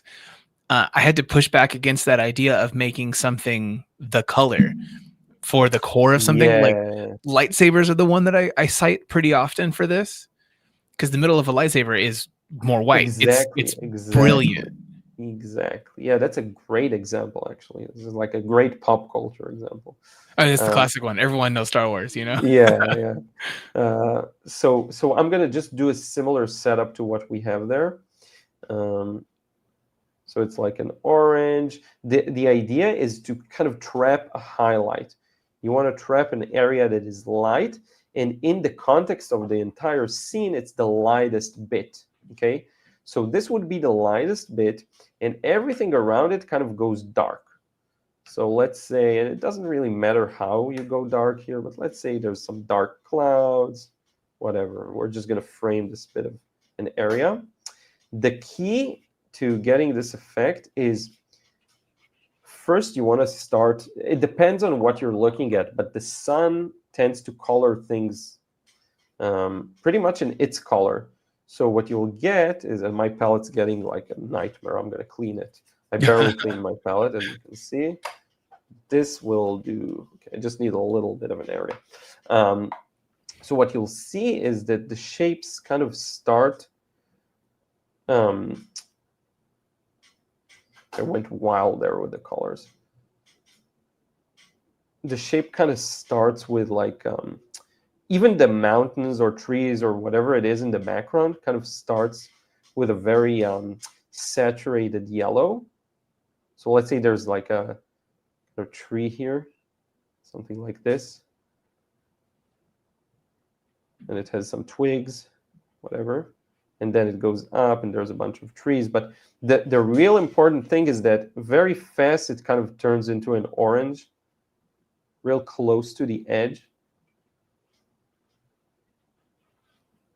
And inside. So, and I'll show you another. I have a great example for this recent one. I'll show you. Okay. Even better than the one that you actually like. But you know, and you can throw in just some reds here, just randomly. But then you have to wrap it in a dark, because this is against the sun, right? So that's just the edge, the outer edge of the shape is that, but the middle, even here, like the middle will be darker. Okay. Is that almost because of like a subsurface scattering kind of thing, where Yeah, light exactly. is? So when you have an object, it's actually not a good illustration of the effect. But when you have, because I need to structure it differently. When you have, I'll show you the other example I have of this, because it's a really good one. It's too good to pass on. I'll do this. When you have something and a strong light source behind it, the light wraps all around it, in between, if there's branches, stuff like that, and it literally pours around it. It's radiant light. It just pours around it. It's pretty crazy. So the example I have, if I'll be able to find it now. I'm trying to think if I could do it with my finger. Yeah, like, exactly. You'll enough see it. to show Ears, it. You see it with ears too. Light behind an ear turns red. Yeah, you got like I don't know if you noticed that. The outer edge actually has like this like exposure to it. Yes, exactly. So here's a darn, but you can't really fast forward it. I'm gonna share. Okay, I'm gonna share just a Chrome tab of my Instagram. It's not a plug. It's really just the best example. You see this light pouring in from the trees, and it completely changes the way the trees look, like completely. Can you see it? I don't know. Hopefully you can. I can't really zoom in. Yeah, it kind of caps you on that one. But no, I can see this fine.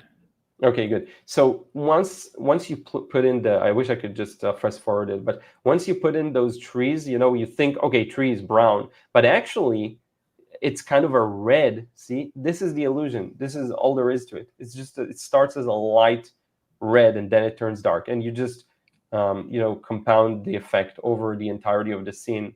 It's like it doesn't make sense, but that's just how it works, so it's just light pouring through the entire thing. If that makes sense. No, this very much makes sense. Yeah, I think if you guys observe light in the wild in general, I think you'll see a bunch of that. It's one of those things that people appreciate so much about light in art. Mm-hmm. Yeah.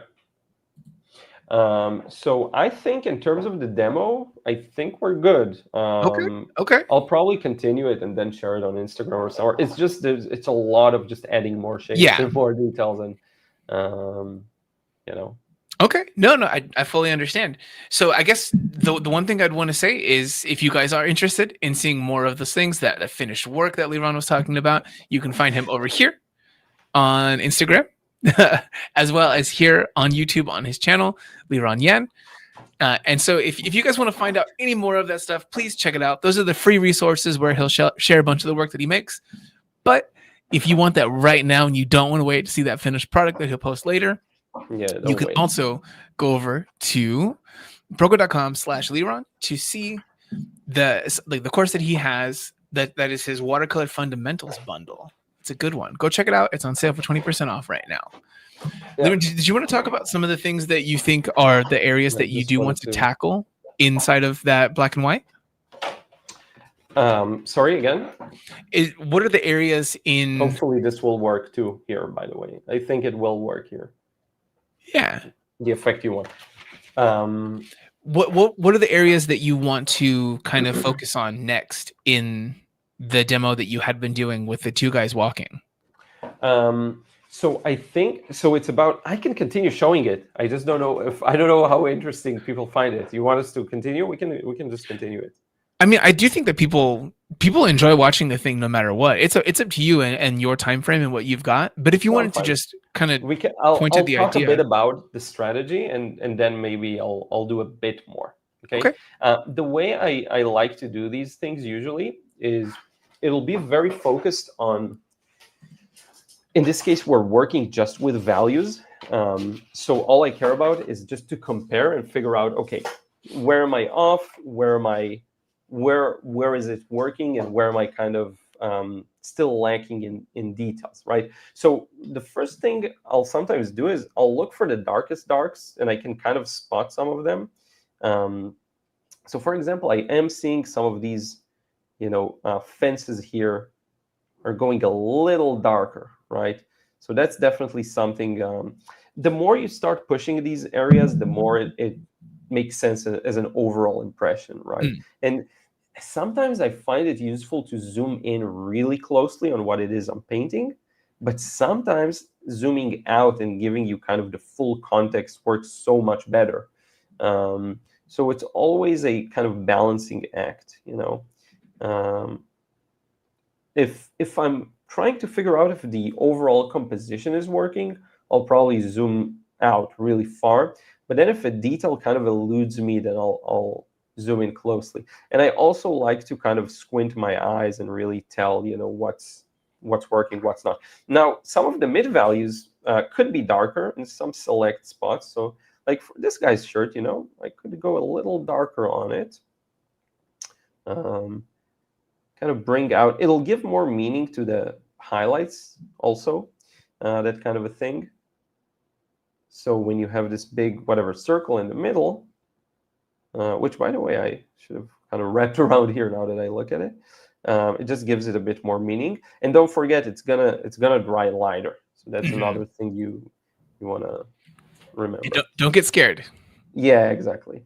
Trust the process and all that. Yeah, and you do. And by the way, let me know if there's more questions. So far, they're just enjoying the thing. They're talking amongst themselves about the idea of using cheaper watercolors. But I think the main thing here is to go over the process that you've got. They can talk about what they like about cheap watercolors. There are some really, really good watercolorists who use strictly student grade paints. Like, is that just because of the cost proposition, or because they like the To results be that they get? honest, I don't know why. There is no upside other than cost to using Okay. cheaper paint. There's absolutely no, I can say it pretty confidently, upside. There is no real reason you would like the look of it. You don't like diffused pigment that has speckles in it? Yeah, that looks granulated when you don't want it to. And that, yeah, there's zero reason to like it. Yeah.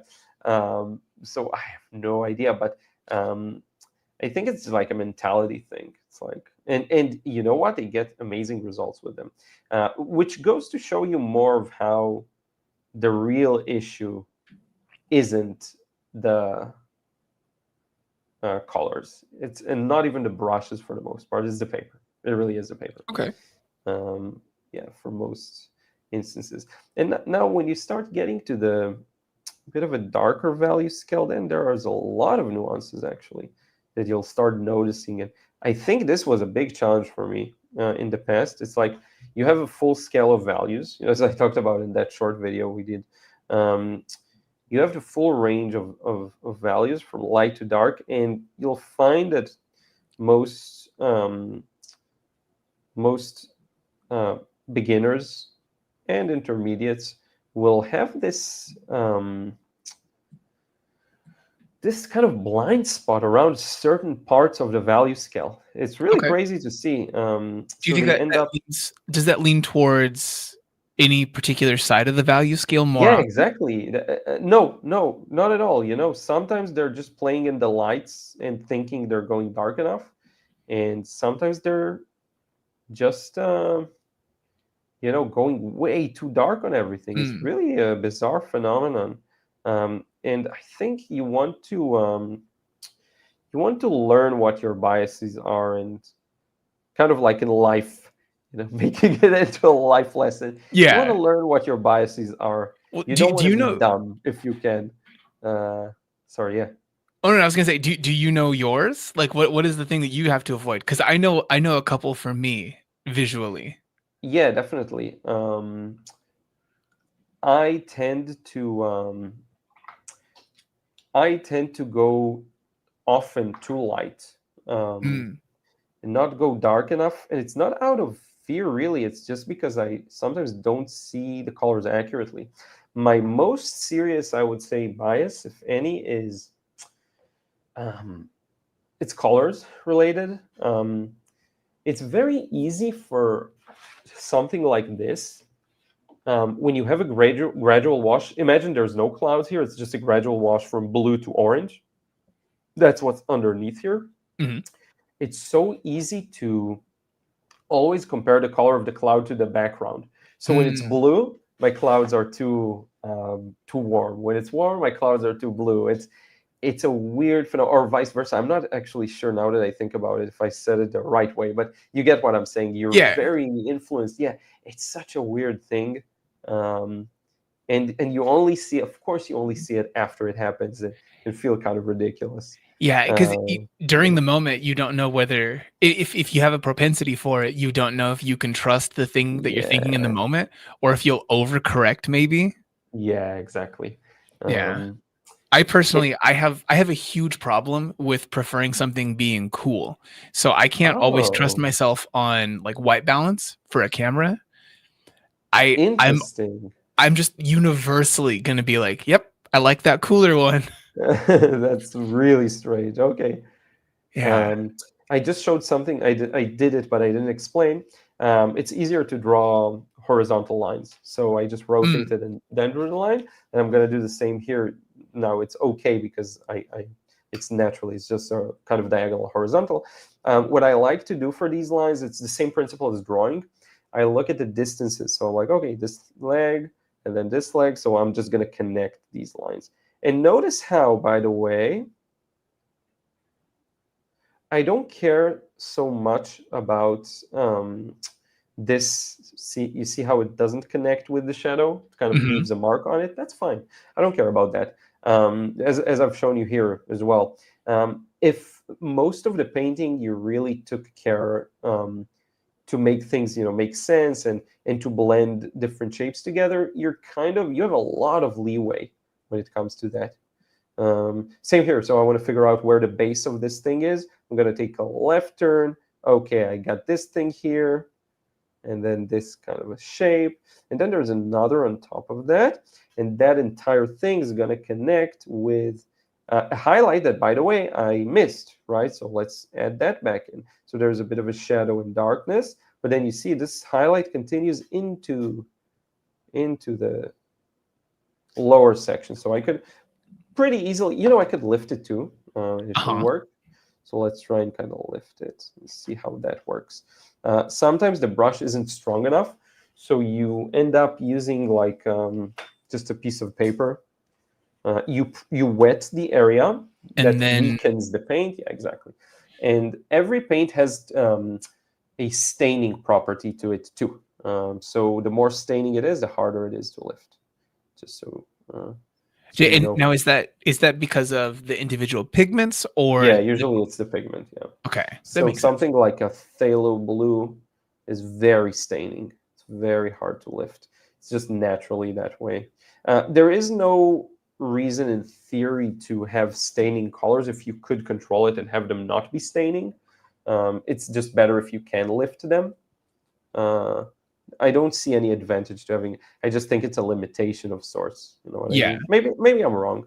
No, you're correct in this one. We went through pigments recently because we were trying to have a conversation with someone who was talking about the idea of using secondary colors as primaries, and so we were having a very deep breakdown with some technical tests here in the studio, going through the big benefits to using primaries as primaries versus secondaries as like a different set of primaries.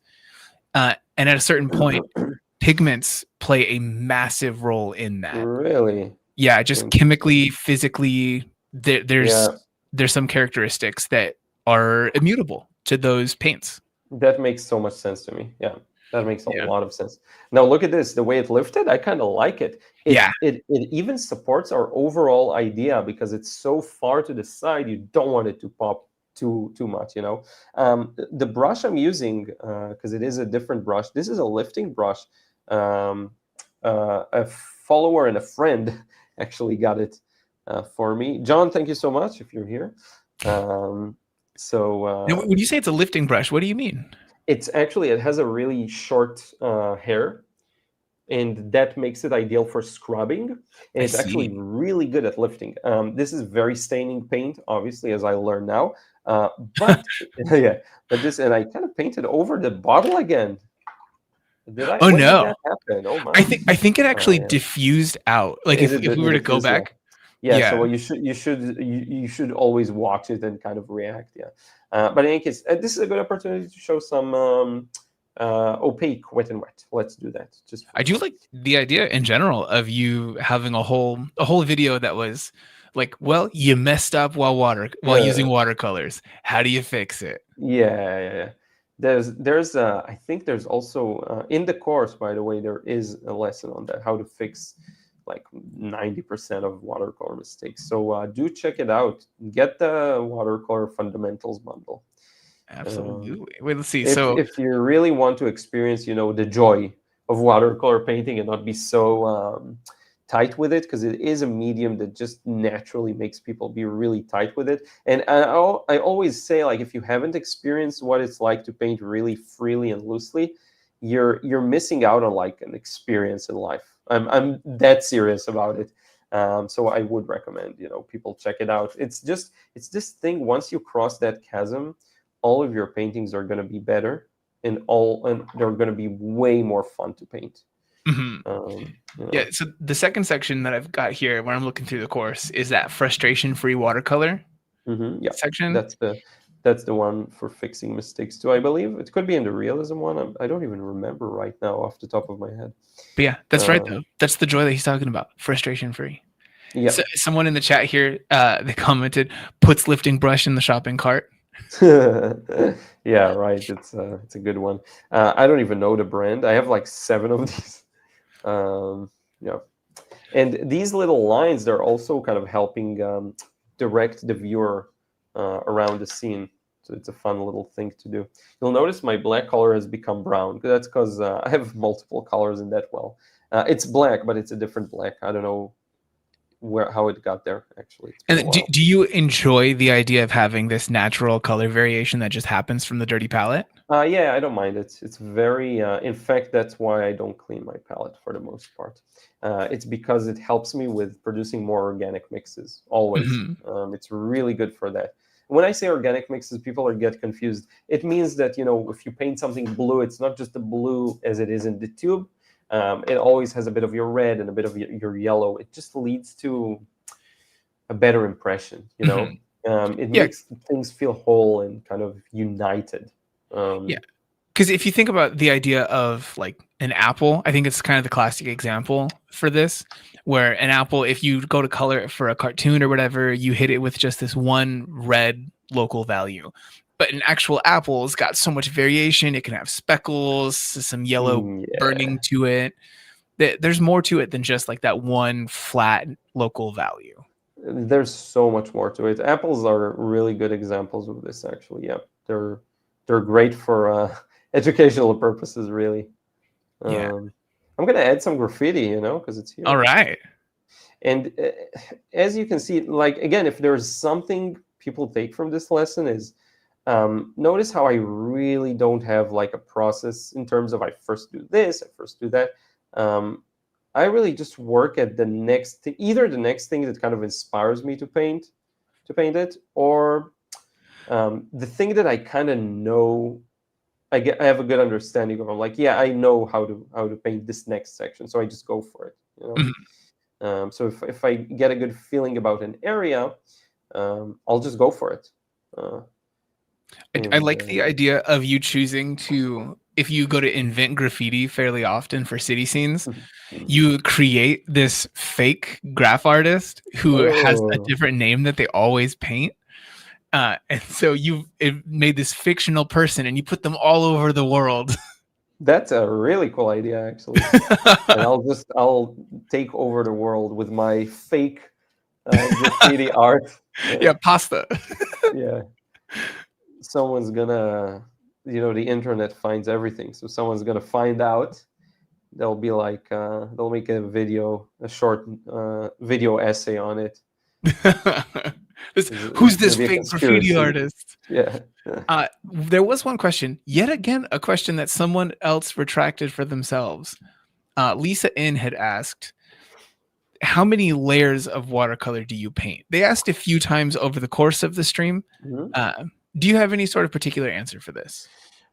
So usually the fewest I can get away with, just because the more layers you add individually, the more hard edges you get. Just how it works. Even if you paint the layer together and kind of fresh, you still are creating new hard edges when you add layers. So my preference is the fewest I can. If I can get things alla prima in one layer, that's sometimes ideal. You can't always do that, of course.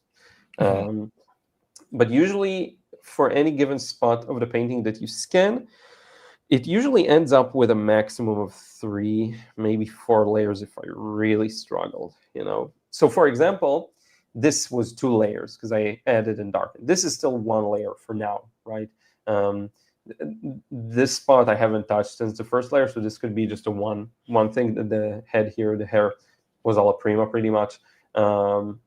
So yeah, it really depends on how well I'm able to read the scene and how much it speaks to me, Very often it's about inspiration more than it is, I find, about skill or knowledge. It's crazy.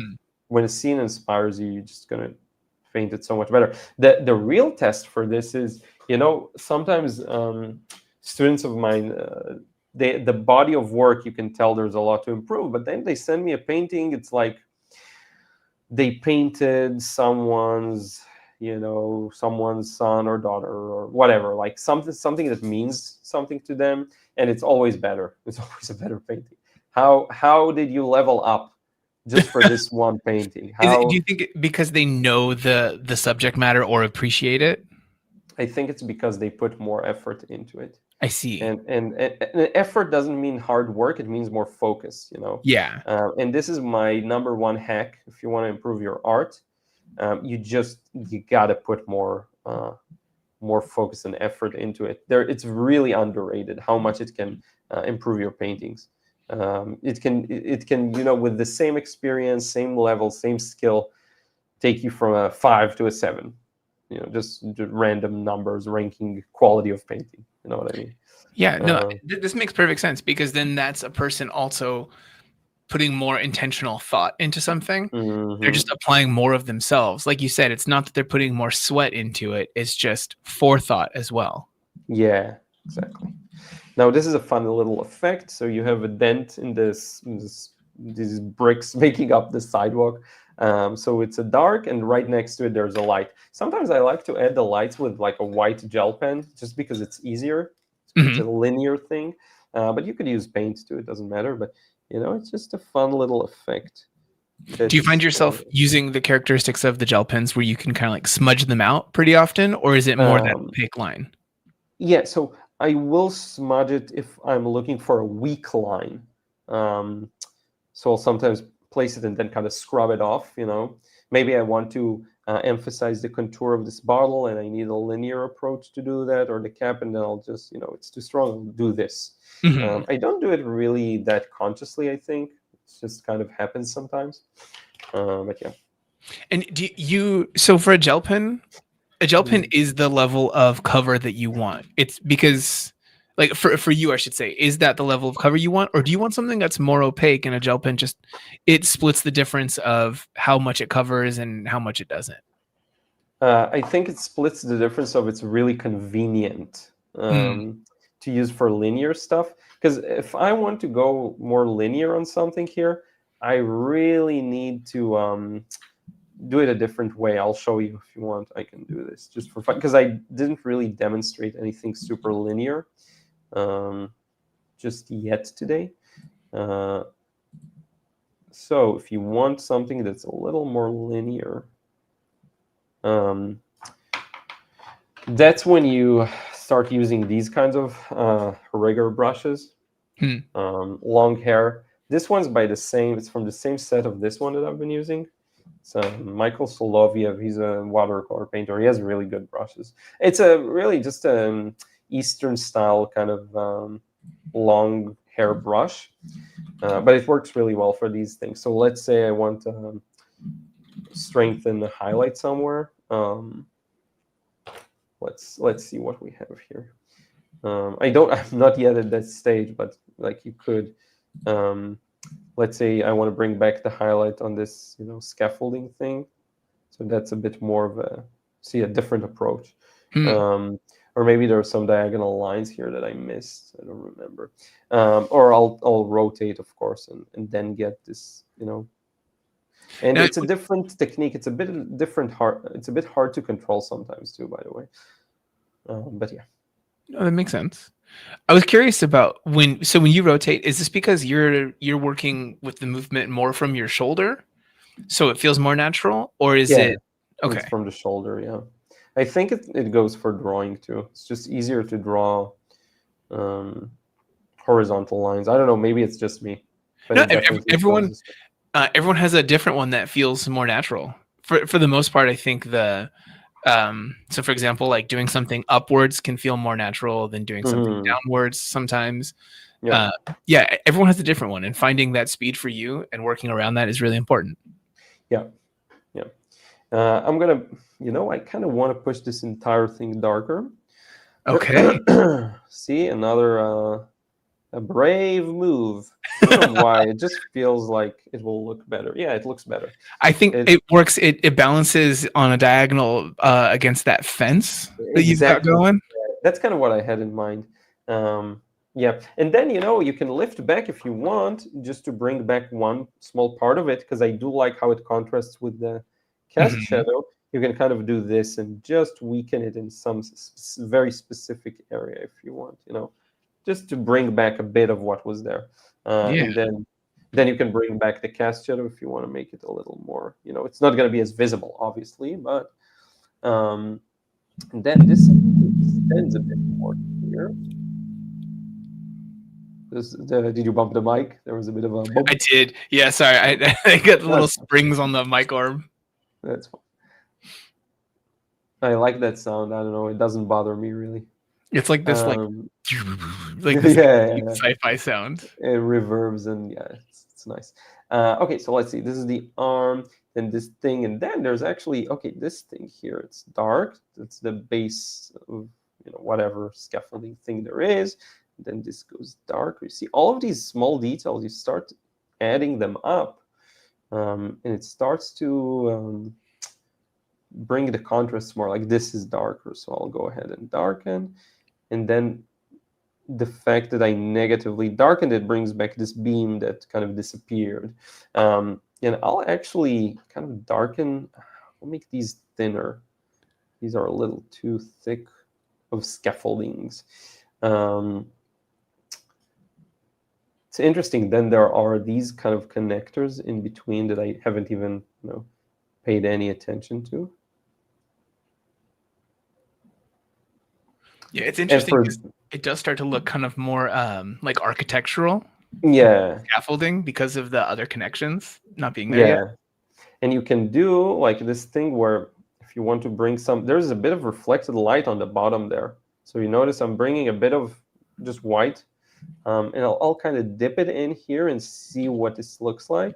If it's light enough or not, it might end up drying a little too dark, and then we'll bring it back. But just for starters. And then if I add a bit more darkness, this should definitely. Which one was it? There was one. The shadow on this needs to be stronger. And the shadow on these need to be stronger. And at some point, navigating the painting is like a thing that I see some people struggle with, because you're like, okay, what shape am I working on now? That can happen too. That's another thing that kind of develops with time. You develop the sense for where you are. You find your bearings. It can be a little more challenging, I find, when doing more portraits and more organic shapes,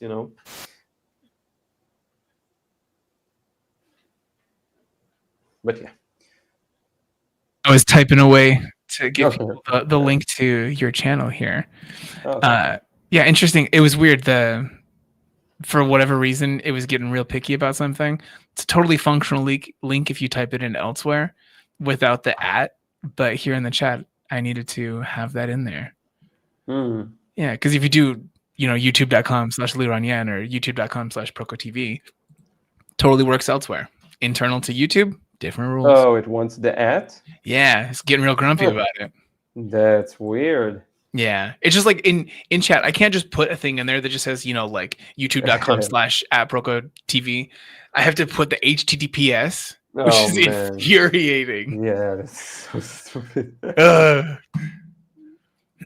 No, I like the addition of the other details that you're going through and adding, especially they're used to drive the scaffolding and the background to push the people separate from the background a little bit more. Exactly. That's what I was aiming for.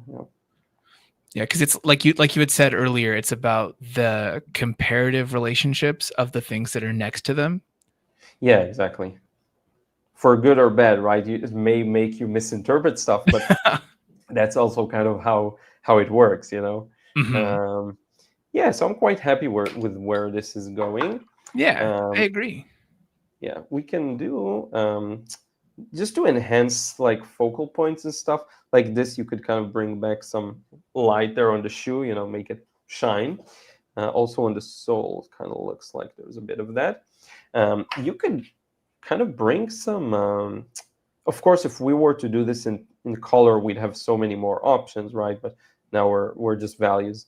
But you could kind of bring out.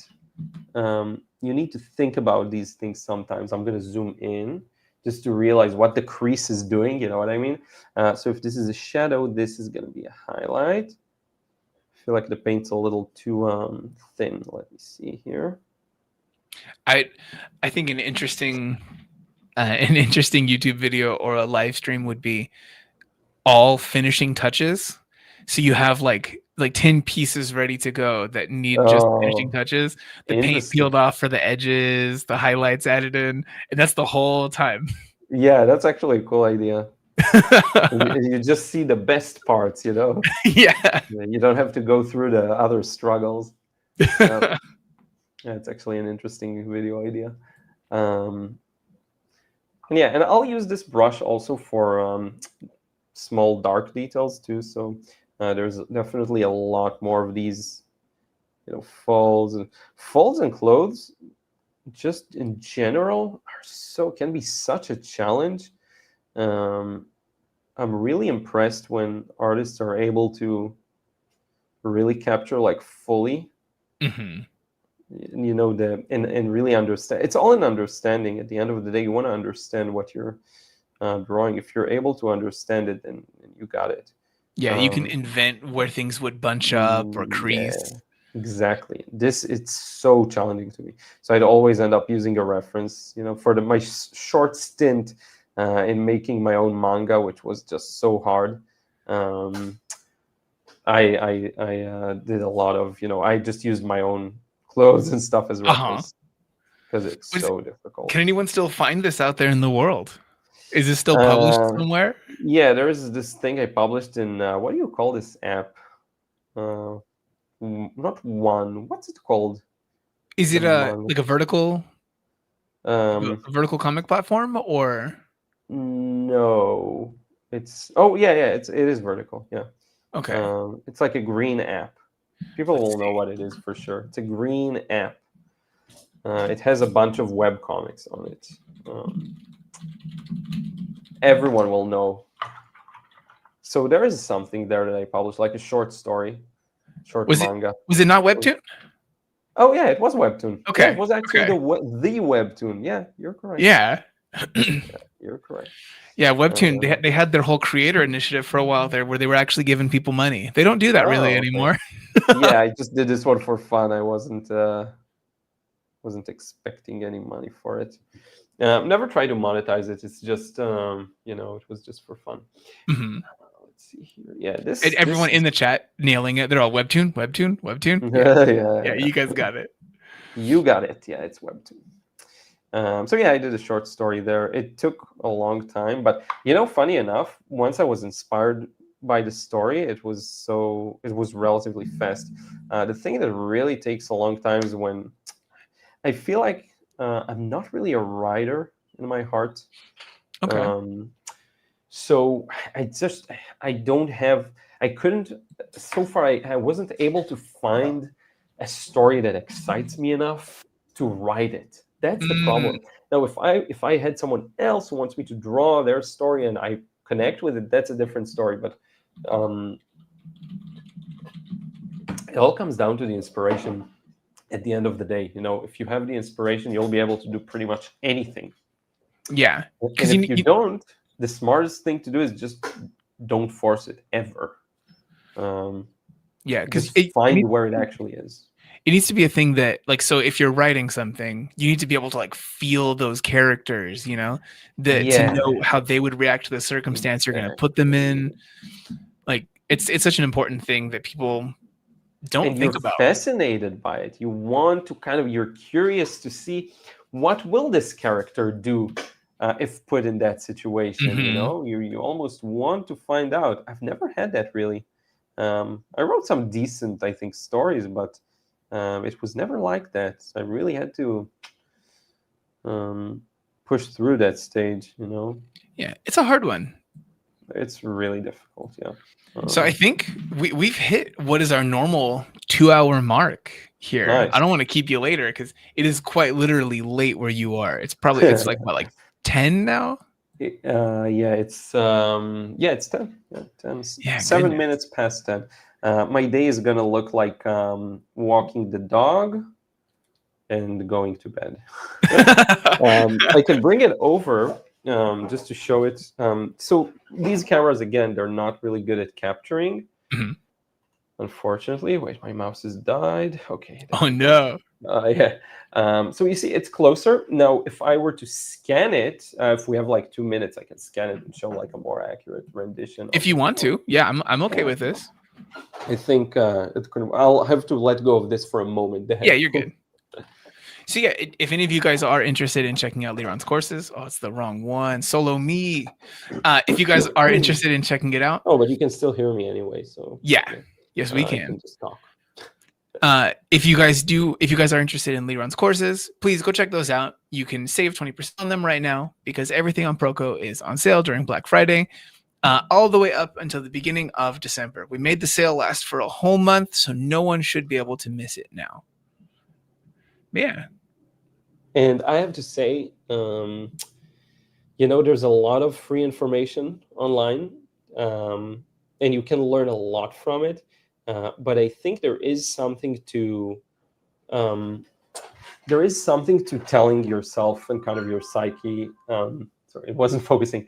That this is important to you, and I think whenever you buy something, it just puts your aim on it. It just works for me. I pay for a lot of things that I know will help my business. You're also forced to use it then. You have to find that place for it. Yeah, exactly. Exactly right. Okay, yeah, so I'll share the scan. I won't edit it. I'll just show it as is. I'll do a share if you don't mind. Just yeah, no, please. Screen window, because then I can point at stuff. And so yeah, this is where I'm at. I haven't cleaned it. I haven't just edited a bit the values to make it look more like what it actually does, but it's much better than the camera. So you see, you start to feel, there are some areas that need clarification, like the hand here. I would love to negatively paint around, just bring some more clarity to it. If you sit with this next to the reference photo, you'll see so many little things to improve. But to me, this is as close as we've been to a final result. This was big to darkening these areas. Things that are closer to us tend to get darker. I bet you I can probably get away with darkening this lower section a bit more. Just start wet and then darken a bit. But the only caveat is we're going to lose this beautiful smooth transition. So you'll have to maintain that. So that's often a consideration. On the other end, maybe you don't want it too dark because it's closer to us. So it's kind of a counter argument to that. But this for sure needed darkening. You're essentially trapping the light. Now, I would bet you one last thing that I haven't done, but might help it. Cover the entire ground with just a thin wash. I'm not sure what it's like in the photo. Yeah, you could say that the ground in spots is darker than this guy's pants. So this should be a highlight, just as an example. Does that make sense? But I think the biggest thing is, like, if you zoom out or if you take a step or two back, like, you can tell what's going on. That's what I'm looking for, that's the most important thing for me.